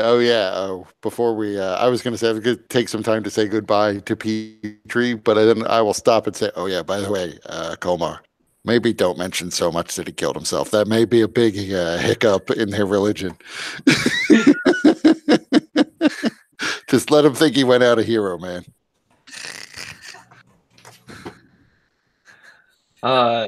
So Flamekeeper Stenson returns with the shroud and begins laying it over Petrie, and cinching it so that it can kind of tighten to his form. And then he will ask, do either of you know if there are any family that Petrie has that he would want to be a part of the ceremony? Well, in character, I'm sure I've never heard of any family. So, unless he was like talking out of character in cutscenes, he talked to us about family. I don't know of any. I just give Flamekeeper Stenson a look. His face kind of flushes and he avoids your gaze. Is there anybody that Petrie would want to be a part of this ceremony? Not that I'm aware of. I mean, he might have liked the rest of our party to be here, but they're all so battered that there was just Yeah, we were the two that were going to make this journey for him. So it will just be us then? Yes. All right. Well, let's move him over to the altar, and we will perform the rites, and we will ceremonially join his body with the flame. So he begins working with you guys. The slat is on wheels, and so it is able to move towards the front of the church, close to where the altar is. And Flamekeeper Stenson, he goes over, washes his hands, and puts on some different vestments more appropriate to the occasion. And then he invites the two of you to take seats, and goes through the last rites. And as he's doing that, he is placing a powder over his body, sprinkling it until there's a fine layer over the top of it. And then he chants a few other, like a little bit, and then he lights the body, which goes up very quickly, and the flame, while it starts out as an orange, as soon as it touches this powder, it flashes into a silver flame, and then begins to burn, and burns very quickly until after only a few moments, the body is reduced to a pile of ash. And then Flamekeeper Stenson then collects the ash very carefully, placing it into a special urn, and then invites one of you to take it, saying, I am not sure if Petrie had any places that were special to him where he would want these ashes to go, but I am sure that you would know better than I. Yeah, I know where we can spread his ashes. Okay. So then he hands the urn to Ivar, and says, is there anything else that either of you might need of me? No, I think we're good. What do we owe you for the service? Nothing. As much as Petrie and I disagreed in terms of his choices and the methods that he used and the brutality of some of his actions, he was a cleric and paladin of the Silver Flame. And so ultimately it is for the flame to cleanse his body and soul, and hopefully he will find purity within the flame.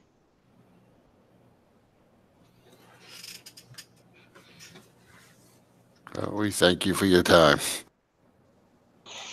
So Ivar will then turn and start to walk out. Okay.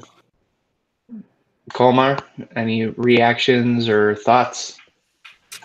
So I lead the beholder out, and as soon as Ivar has left, I turn and approach Stenson. And I said, he fought very bravely, and he was a trusted companion, even though he had his issues. That is comforting to know. The Silver Flame is very forgiving, as you know. And remember that the truth will set you free.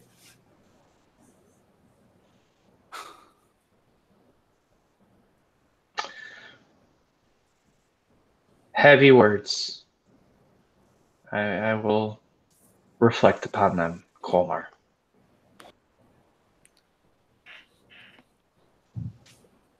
And your secret is safe with me. And I turn and walk away. All right. So you guys then, I assume you guys are going to the guild hall to rest then in town? I'm going to go to the tattoo parlor first. And I'm going to grab some of the ashes from the urn. Okay. And then immediately go to wherever bar to drink stone pissed and pass out.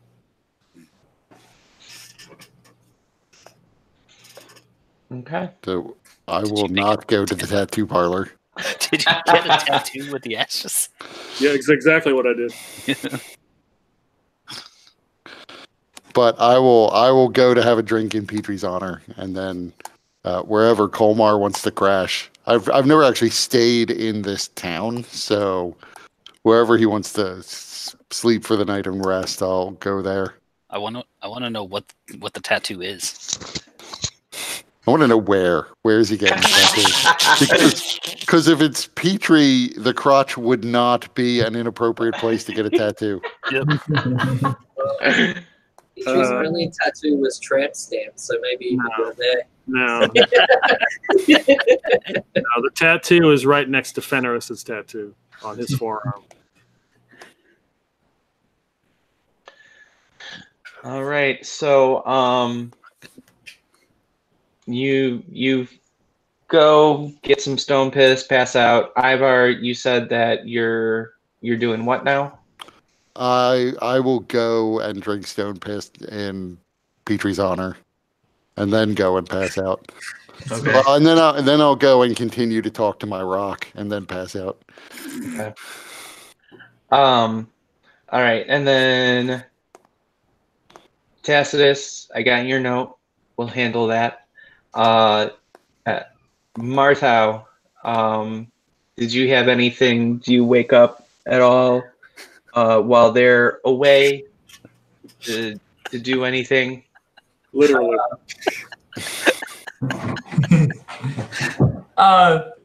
No, because dead tired. Yeah. In game Is that and real life. Is that a Petrie joke? Too soon. All right. So after you guys wake up, does anything happen? Colmar or Ivar? I mean, I would just look for Colmar. I assume we're going back. Mm-hmm. So And yeah, I guess I would want to have a discussion at least on the ride back. Yeah, we're not just gonna kick in the door and immediately start attacking Tacitus, are we? Can we at least wait for him to do something evil before we assume he's evil? So yeah, when you find Colmar still in the bar and he gets up off the ground, he looks very refreshed, and all the bruises and stuff that he had are all gone, and he looks like in tip-top shape. I have no idea how.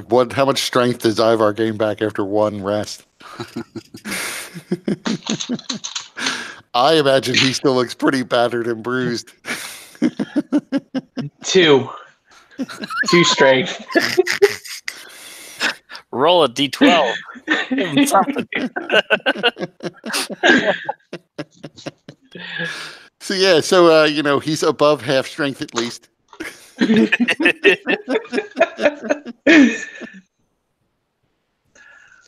All right, so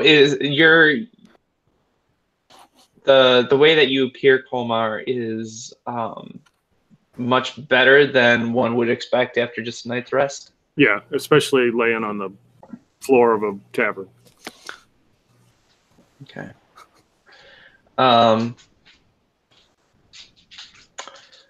Ivar, does this impact what you say at all, or how you respond to Colmar? No, he'd be wondering about like why he looks so good, but he's also got an ice beard. Like, which weird thing am I supposed to really focus on here? For all I know, it's the ice beard is like healing somehow when you sleep. Fair enough. All right. So then you were asking Colmar about. Yeah. Can we at least wait and see? Yes, we can wait and see. I just wanted you to be ready. I don't want to be taken by surprise. I don't want to hesitate like I did with Zolshok, so I'm not going to do that this time.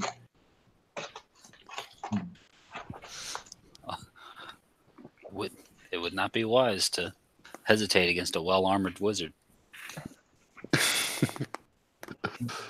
Well, if we see that he's gone off the deep end, I will be ready to back whatever play it is you want to make. But it will have to be something like it has to be something like obviously threateningly evil.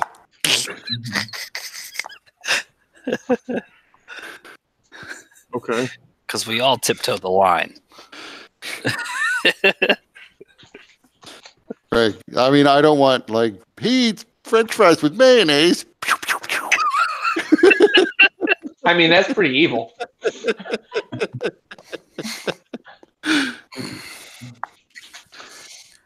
So, Guys, I'm fading. I gotta drop. All right. Fading Okay. have a good night. all right, take care. He sleeps in. Yeah. So Colmar and Ivar, you get back to the mansion. Martha is still out cold. And you begin looking for Tacitus. You call out to him. Calling. Baba is also not really around. Eventually, you go down into the arcane study in the basement, and you see Tacitus standing there, and you approach him, and then that's when you notice, oh wait, he's petrified. And give me investigation check. Oh. Investigation, and I'm not tired no more. 30. 20. Okay, so you both very quickly spot the note. Tony, do you want to say what that note reads? I could just summarize it for you.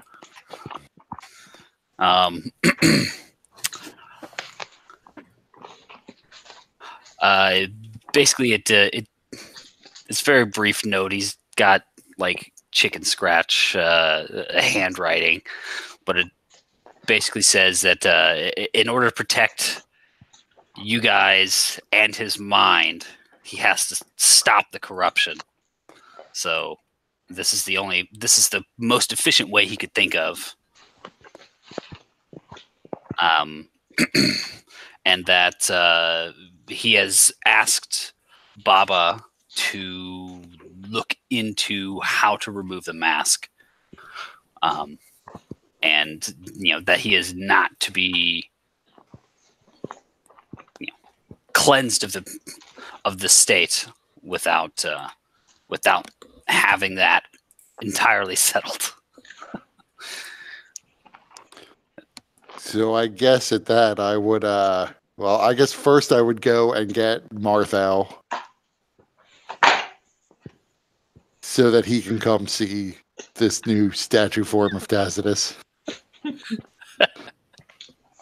I wouldn't actually bother to get the unnamed mind or the unnamed beholder project yet.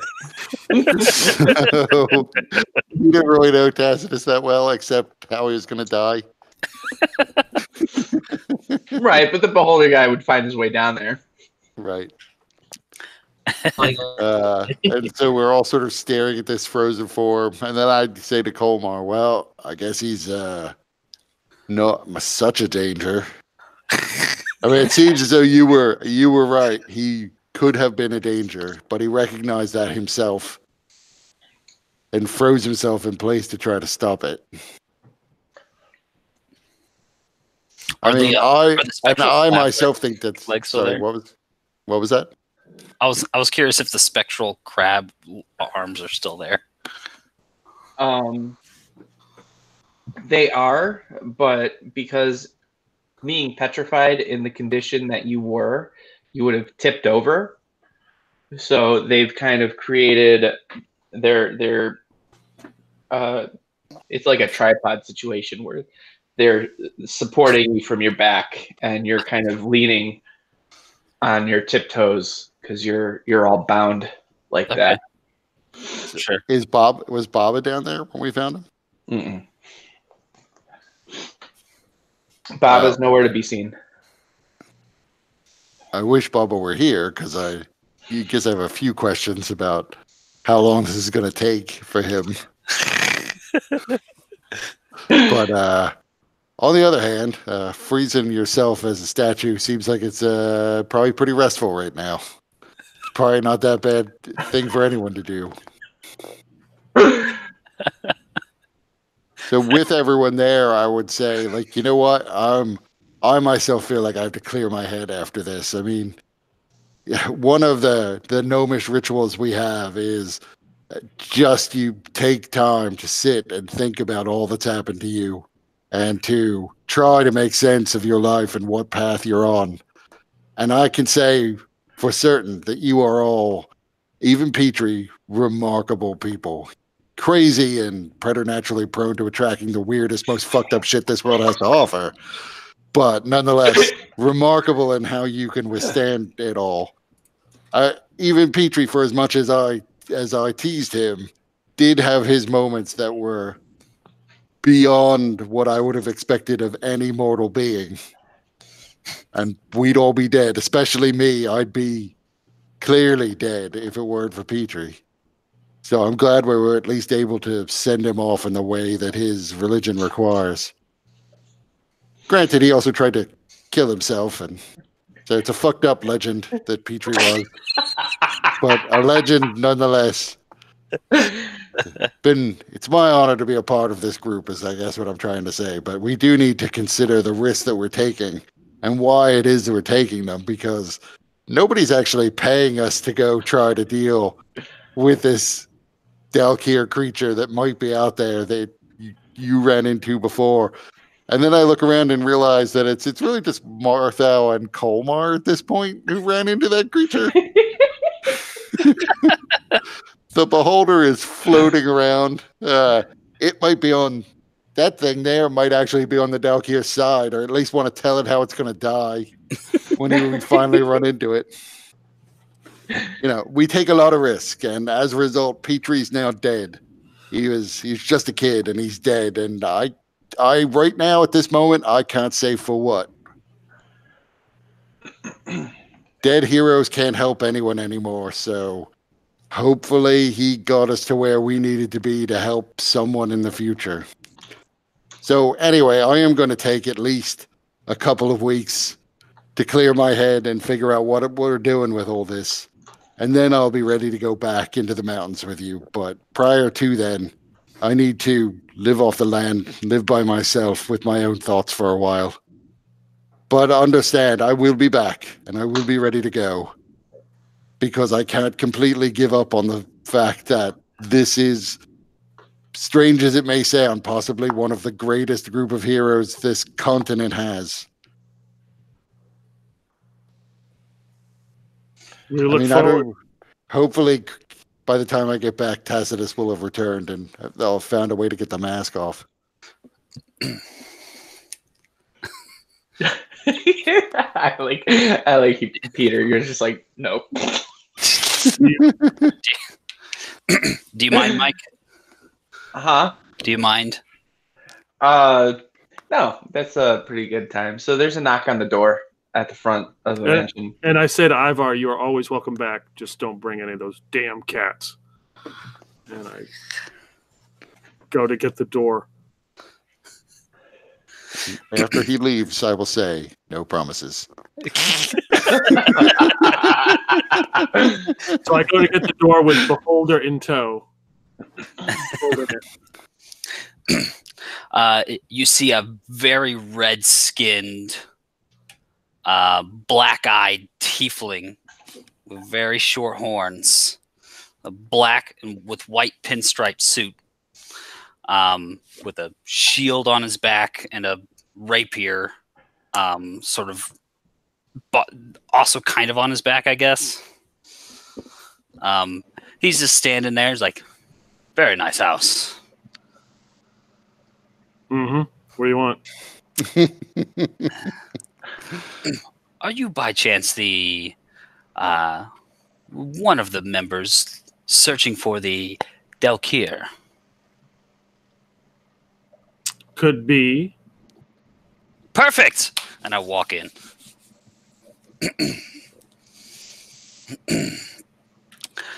Pleasure. I'm here to help. Okay. I believe there should be more of you, yes? Not just you? Well, one is sleeping, another is dead, and another is petrified. Oof. Rough go. Rough go. Well, whoever's left, I'll help. Doesn't matter. You'll help do what? Find the Delkir. And why? Third-party interest. And But it must be sorted, yes? I'm here to help. What third party is this? Well, if I just told you everything, that would spoil the fun, yes? It might, but... So, can I do insight?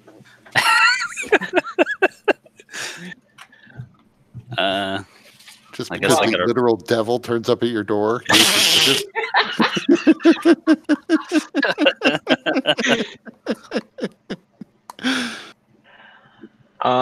Well, Tony, how does your person appear to Colmar? What kind of impressions does he get? Well, I mean, clearly there's, there's some hidden information that he's not giving, but he's basically being truthful. He's here to help. And at that point, a mini beholder passes into the room. Familiar to me? Any knowledge? No, I don't think you've ever seen or heard of a beholder before. Okay. Cool. But there's a giant one on a string attached to Colmar. Yeah. Oh, yeah. Yeah, and then there's a mini one that just kind of pops in. It takes all sorts. The beholder flies around and it's whacking into walls, and then flies into this new person and says, "Ooh, when the water rises to the sky, the newcomer shall mark the end of peace." Very That's interesting. you. You make heads or tails of what he's saying? Not yet. Only the future can tell. Ivar comes in and stops. Who is this? Fucking I don't Another know. one. You help with the mission with the Delkir, yes? Yeah. They're looking for a Dalkir. Perfect. Is it? I was just actually explaining that I'm not sure it is perfect. In any event, are you a member of McCormick's Folly? I've never heard of it. Really? Yes. Could this be a unicorn god? I just look at it. Well, Maybe. Well, I'm pretty sure you just lost all driving privileges on the Elatrix. So, new friend, what's your name? You may call me Omerta.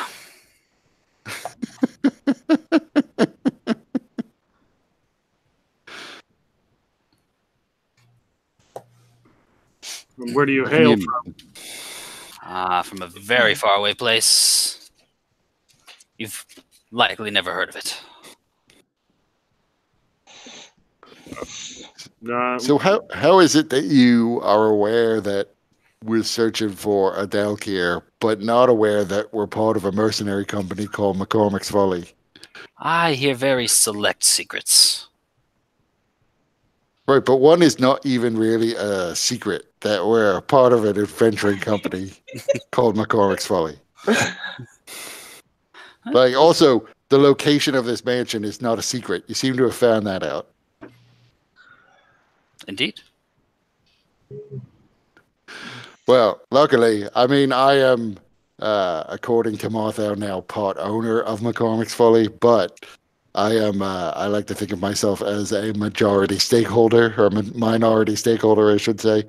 So Bravo. I will leave the, I assume this is an interview. I will look back and forth between Colmar and Omuerta so that he can join the guild. And so I will leave that in your capable hands, Colmar.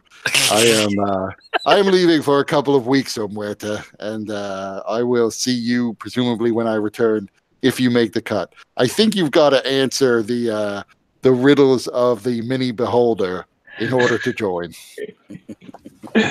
Suss out the true meaning of his words, and you're in. And then I will go over to the mini beholder and say, so your job right now is you should impart all of your wisdom to Omuerta. And I will pat him on his head. And then I go into the closet and close the door. So what skills do you bring, Omerta?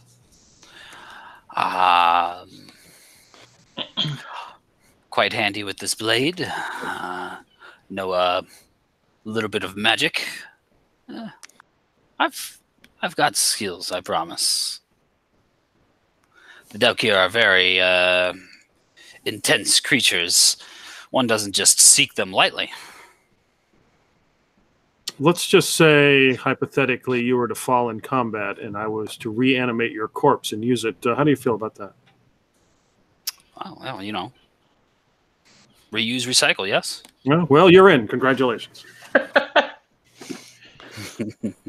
So, F&Gs, I will show you to your room, and I walk through the handsome mansion, and I make my way all the way to the back of the handsome mansion, which is outside. And I point to a lean-to. I said, this is where all the FNGs are for the very beginning until your status is full-fledged members.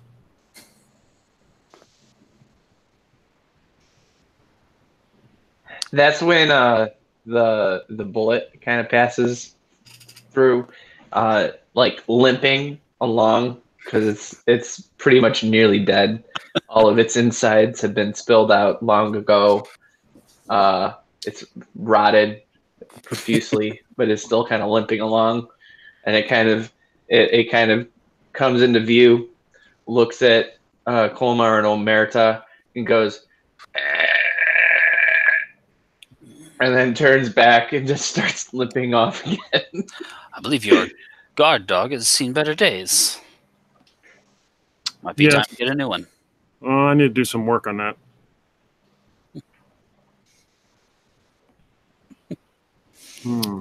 Good luck. I think I still have that leg. I should probably use that. Oh yeah, the Minotaur leg. Yeah.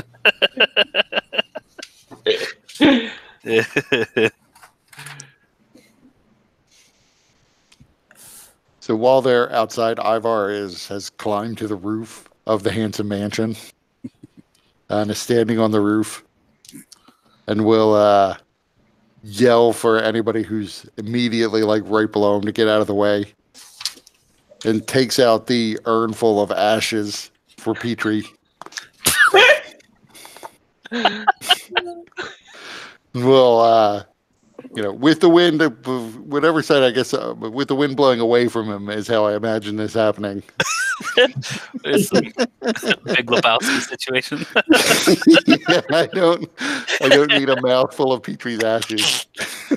So let's roll a percentile. Let's see what the weather is like at this point.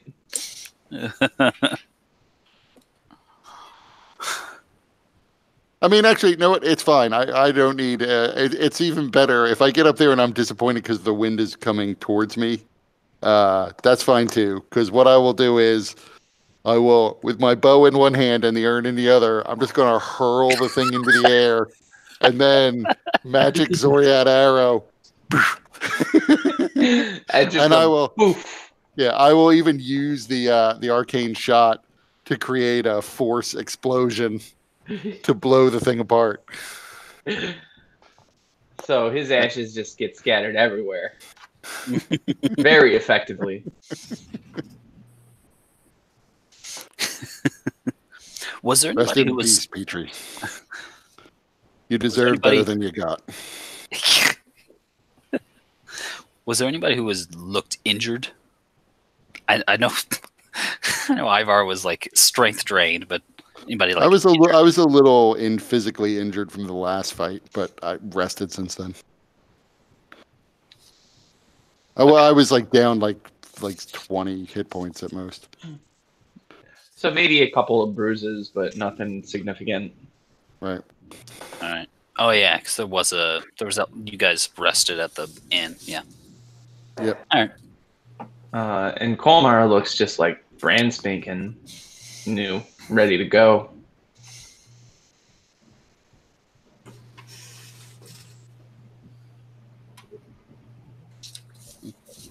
Then Ivar just packs his stuff. Other than he'll leave like the trunk full of creepy dolls, but he doesn't take his normal adventuring stuff with him, and then quietly walk out and walk off into the wilderness. One of my eyeballs were hanging off, like they were dead looking. You feel one of them? Wait, what? One of my you're talking about like things which were hurt, and I was like, well, one of my eyeballs was sort of like hanging over. Oh yeah. What? Kind of a broken eye stalk situation. I mean, that's a foreign creature. I don't know if they look injured or not. So right now it's just Colmar and Omerta. Indeed. I would probably be perusing the libraries. Okay. And Colmar, what are your thoughts or senses about this Omerta character? Well, he seems pretty shifty. He probably can't be trusted. So he'd probably fit right in. And, if he's got no issue with me reanimating corpses, then, it's fine with me. So with Marthau, because he came down to kind of see Tacitus and everything, but he was probably in too much of a daze to really realize what was going on, and then immediately returned back to bed.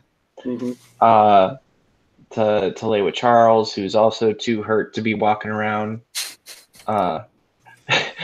So while Ivar is gone away, Colmar and Omerta, do you guys have any things that you want to do in the meantime?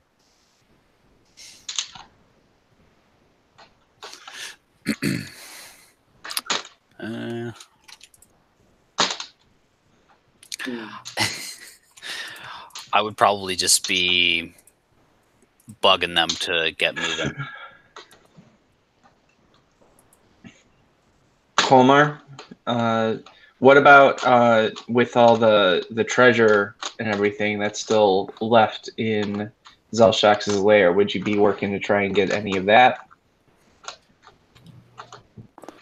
Unless everybody else wanted it. I mean, we got some of it, so I mean, unless that would be a group decision, up to them.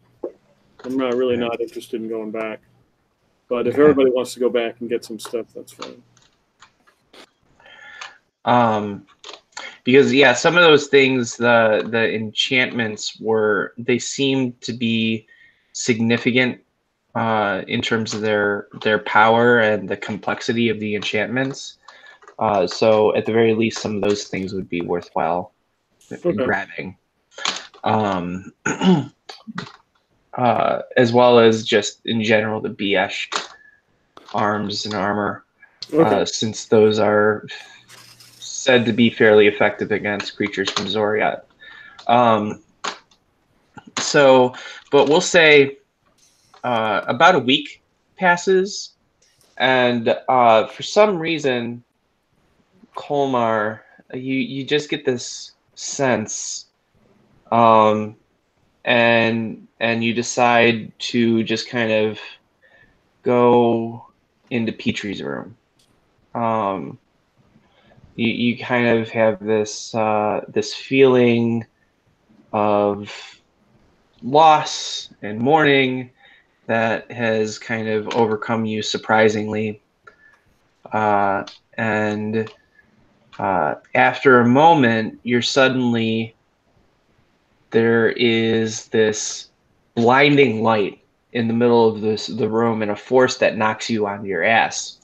And you're kind of shielding your eyes from the light, and the light is like flashing. It's like lightning almost. And there are actually arcs of lightning kind of coming in and like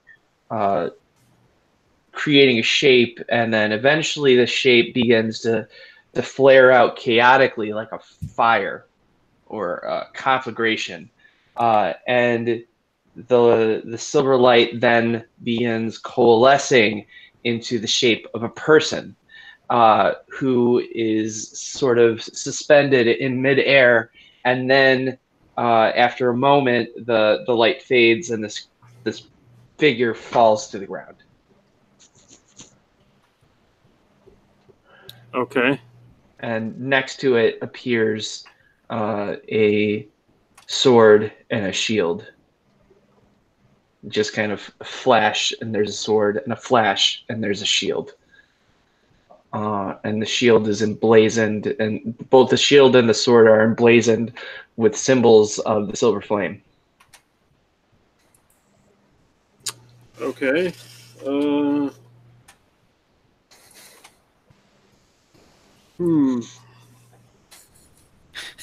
So does it look like a humanoid figure? I mean, can I notice anything, or just does it look like just a generic?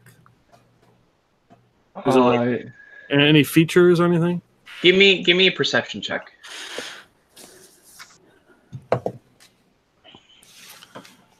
Thought it was just going to cast Fireball. 6. So you know that this figure is naked. Well, one of Martha's friends.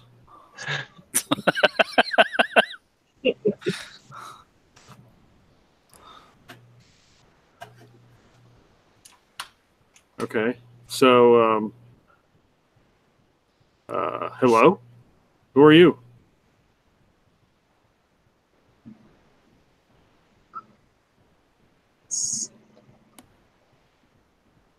Is that my cue? Yeah. I thought I made it quite obvious. I was just making sure. Colma, it's me, Petrie. Oh God. Hmm. I was sent to Delher. I saw Belshalor, and Tira gave me a second chance. We have to kill the Dalkir.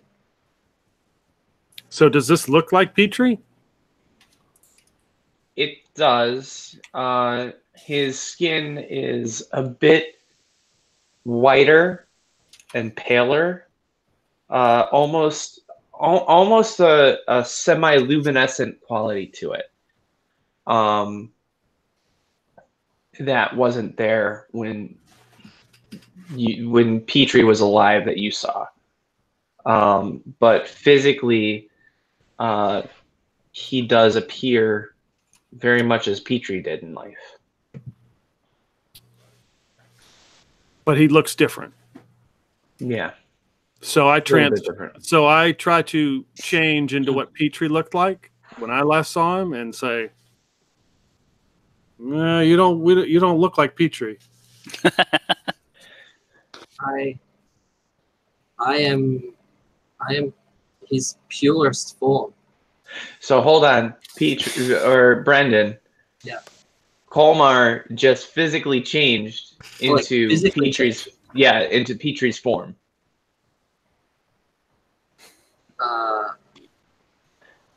What are you? I should be asking you that. Why do you look like me? Did you make yourself naked too?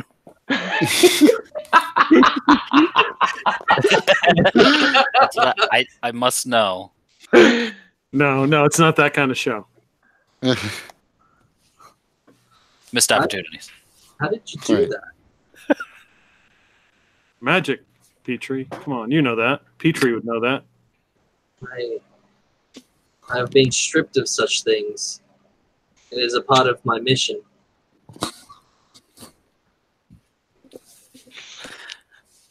Who took them from you? The god.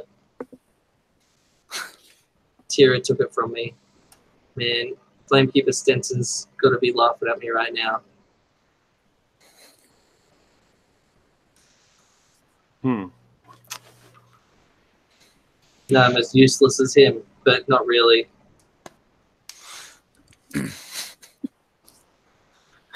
So, Petrie, what happened at Fort Deep Dark? I was there, obviously, and I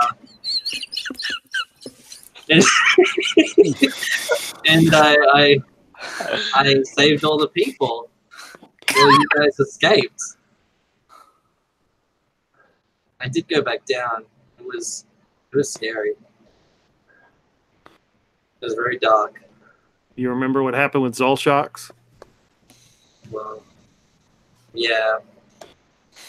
I got a little overzealous. I thought I was greater than I was. And well, I was saved technically, but I'm here for one purpose now. And what purpose is that? To finish the Dalkir. That's whenever Omerta walks into view. Who are you talking to, old man? And puts an arm around Colmar. Oh, is this a party? So Omerta strips naked? I didn't realize that was this kind of household. I should get more comfortable. So, Omerta, this apparently is Petrie, and he has returned. Petrie, I do remember that name, yes. The legendary. Okay. No, I'm not legendary. I'm just a humble Petrie. Colmar, Don't sell yourself short. that statement alone Puts me on edge. strikes you. Yeah. Puts me on edge. I'm very concerned. I tell Omerta to back away, that this is probably something from the hells or some sort of demon that's playing tricks. I tell you, be prepared. Does that sound like a creature from hell that is familiar to me?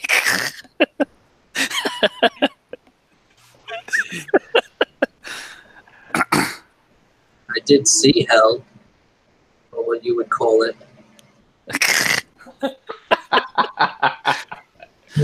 Let's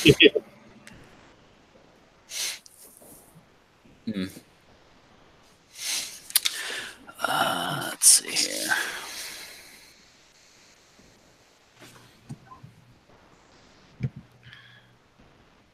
But the Silver Flame's will is not demonic in any sense.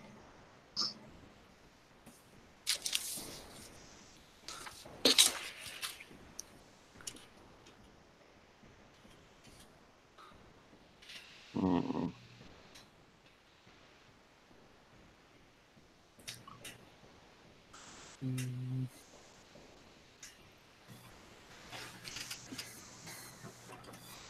Where is everybody? Where did Coleman go?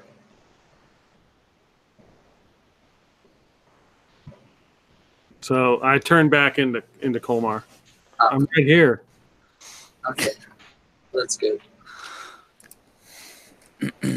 You're still practicing the demonic arts, I presume.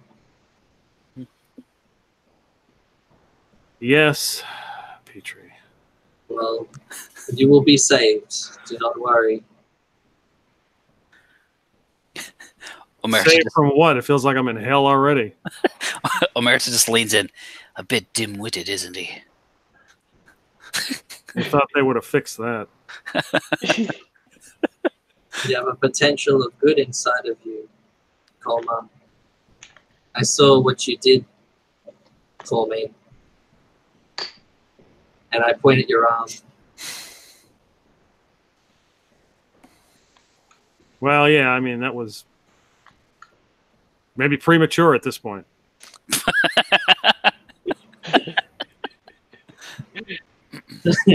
Well, I still, if it's any consolation, I still feel dead.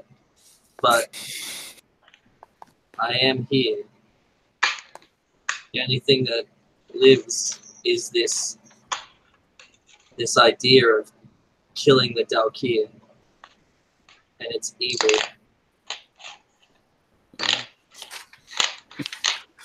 So like a revenant.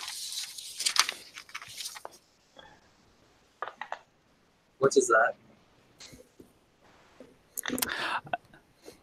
I don't know if my character actually knows what that is, but Give me a religion or arcana check.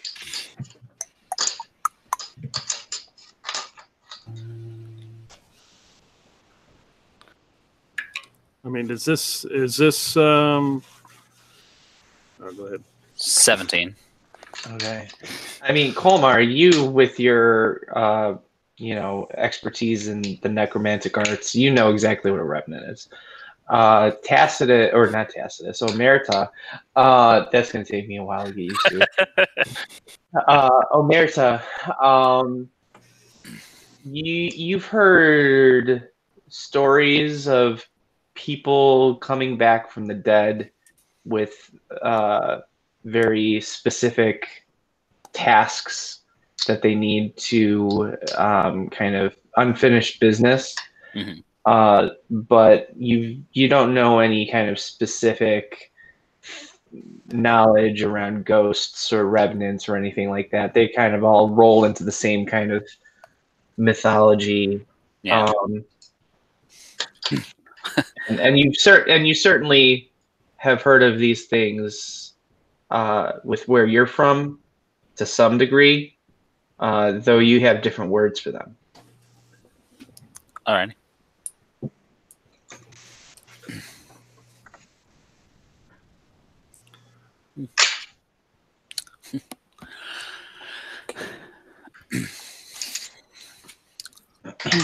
If you're a fan of the undead. Yeah, it's really not my style, though.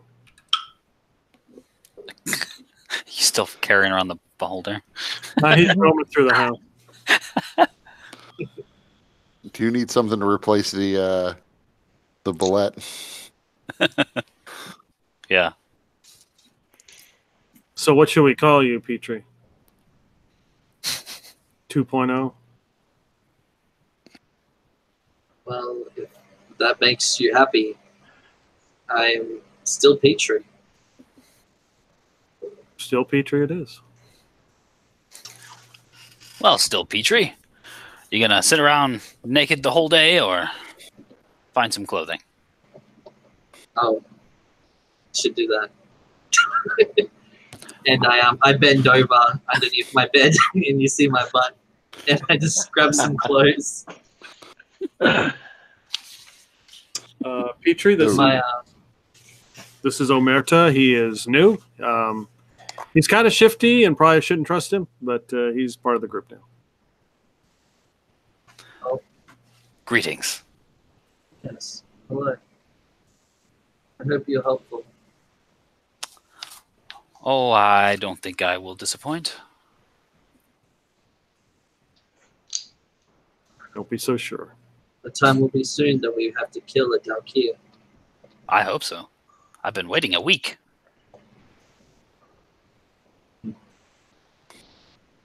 We should tell everybody. Let Martha sleep.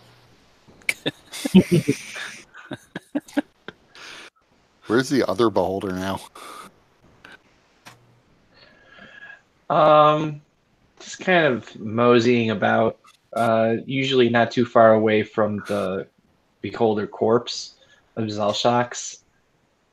Still kind of mumbling semi-prophetic nonsense. Theo's another reason to put the beholder corpse outside.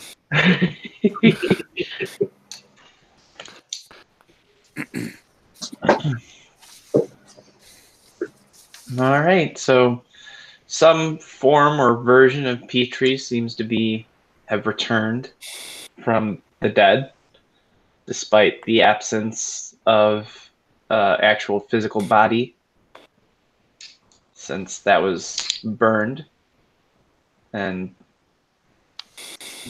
all of the ashes dispersed.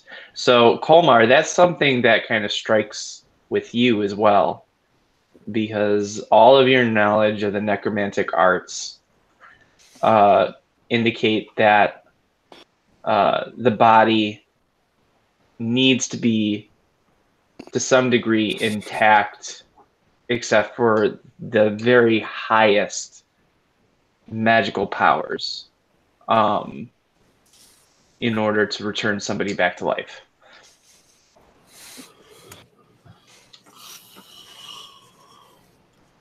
Okay. Well, he did mention a god, I believe, right? So that would qualify. Also tell Omerta that, yeah, this was going to be your room, but sorry about that. Unless you want to share. It's fine. He can bunk in Elmore's room. That's right.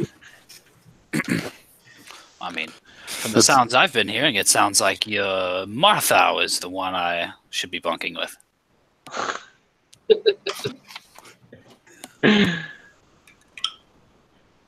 Still have the whole probationary period to make it through, so.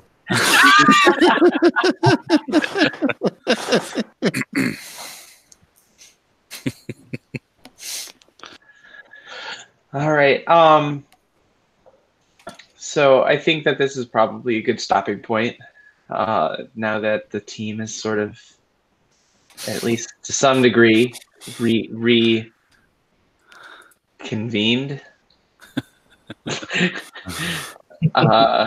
reintegrated. I don't know what the word would be. I can say this. I am super, super relieved. I thought the Beholder was going to be the new character. Yes. That would be two of us. Yes. And Fishay is pretty funny, but to have two Fishay characters that we can't understand anything they're trying to communicate. I was this close to dusting that character off. But I'm like, this could be Brendan's new character. I shouldn't do that. Now we can. Yeah, I just knew it was going to be a while before I could reintroduce Brennan's character, because I wanted, the impact of the death. No, that's fine. But I didn't want him just twiddling his thumbs. So. I sent the emails. Like I was really concerned that they were just going to kill me on the spot because I'm just Zelshock's eyeball. Like, I need to have something important about me to stay alive, and he's like, yeah, just say anything. I'm like, oh fuck. I mean, I would say ordinarily that would be the normal reaction to Zelshock's eyeball comes to life and asks you if you want to know how you're going to die. Like that's probably okay. I shoot him. But I do sort of think like when a new PC's coming in, you do what you can to say yes. So I was like, well, I guess I'll find a way to tolerate this baby beholder. Yeah, no, that was just a clever redirection.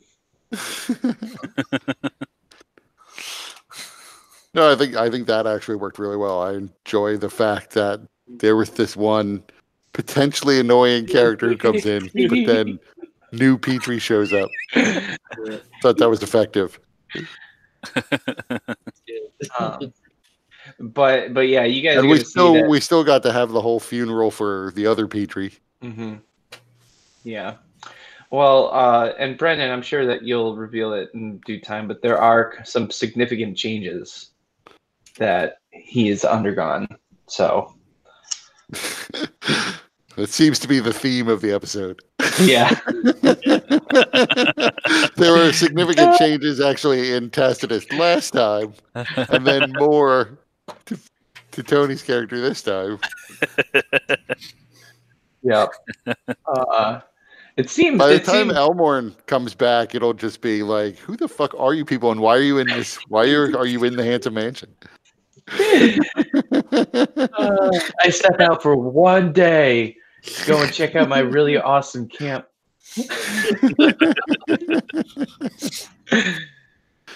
All right, so I'm gonna send out an email just to make sure if there's any kind of downtime activities that you guys want to cover while you're all getting set up and getting ready to go back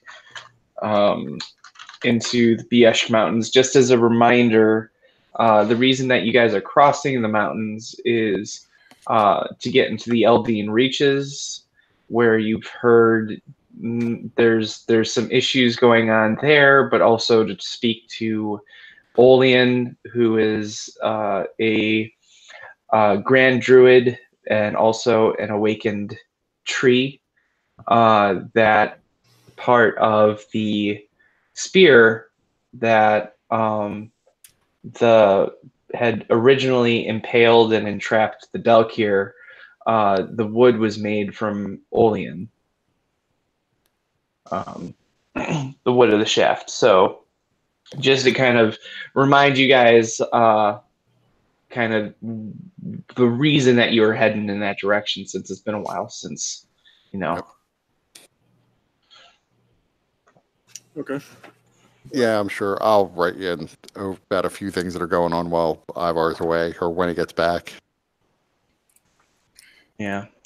And you guys also have potentially large amount of gold to go and procure.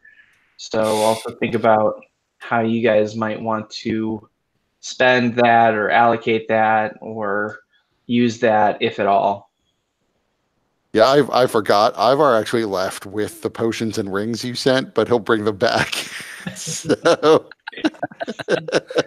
Fair enough. And then, yeah, so the items that I sent everybody, see if there's anything that you want. Just one thing to make sure you're paying attention to is if you have other items that require attunement slots, because you can only have 3 items that you can attune to at any one time.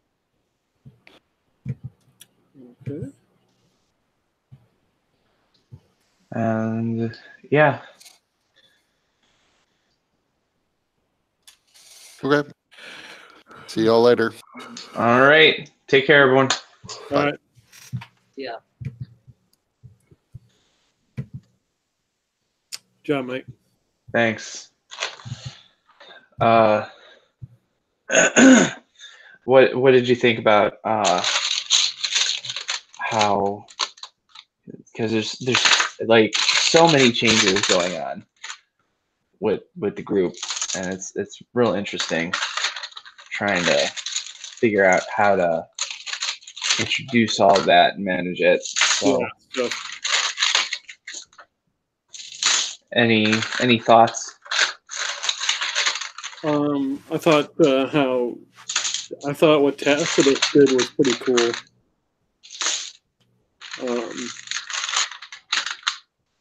That gives us like a quest to go on or whatever to, find somebody who can remove the mask or a way to remove the mask or something. Yeah, and that was all Tony's idea, because I told him, this thing is gonna corrupt him and he's gonna end up being NPC'd because of it. And he's like, well, I just got high enough level to petrify myself, so I'll do that. I was like, oh, well, perfect. Yeah, and I was playing it as Colmar knew about the mask and what would happen. I mean, not specifically, but enough to know that we would have to fight him. Yeah, bad things. So, which worked. And definitely would be, well within Colmar's purview, having owned the mask and researched it.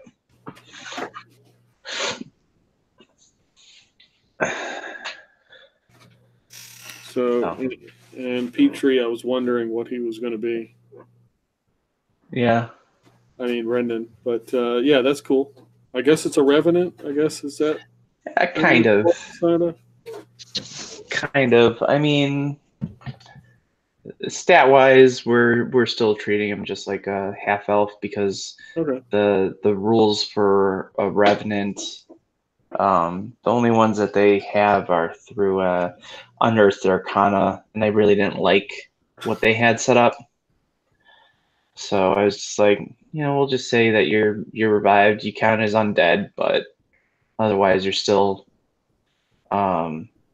everything's the way it is. But so racially, he's still got all of those traits and abilities like a half elf. But in terms of his other acquired abilities, there's some pretty significant changes. Cool. So, yeah, looking forward to it. Yeah, it'll be interesting to see how that impacts the dynamic and the strengths and the weaknesses of the group. Mm-hmm. Yeah. And then Omerta is going to be an interesting new addition. Yeah.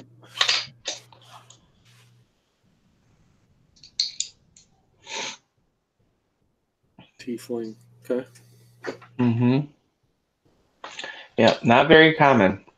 Very few tieflings are around. But, with the more metropolitan areas of Corvair, there's a number of kind of monstrous creatures all about. So not necessarily anything that would cause any kind of side eye, but probably not a whole lot that would be known about tieflings specifically. Okay.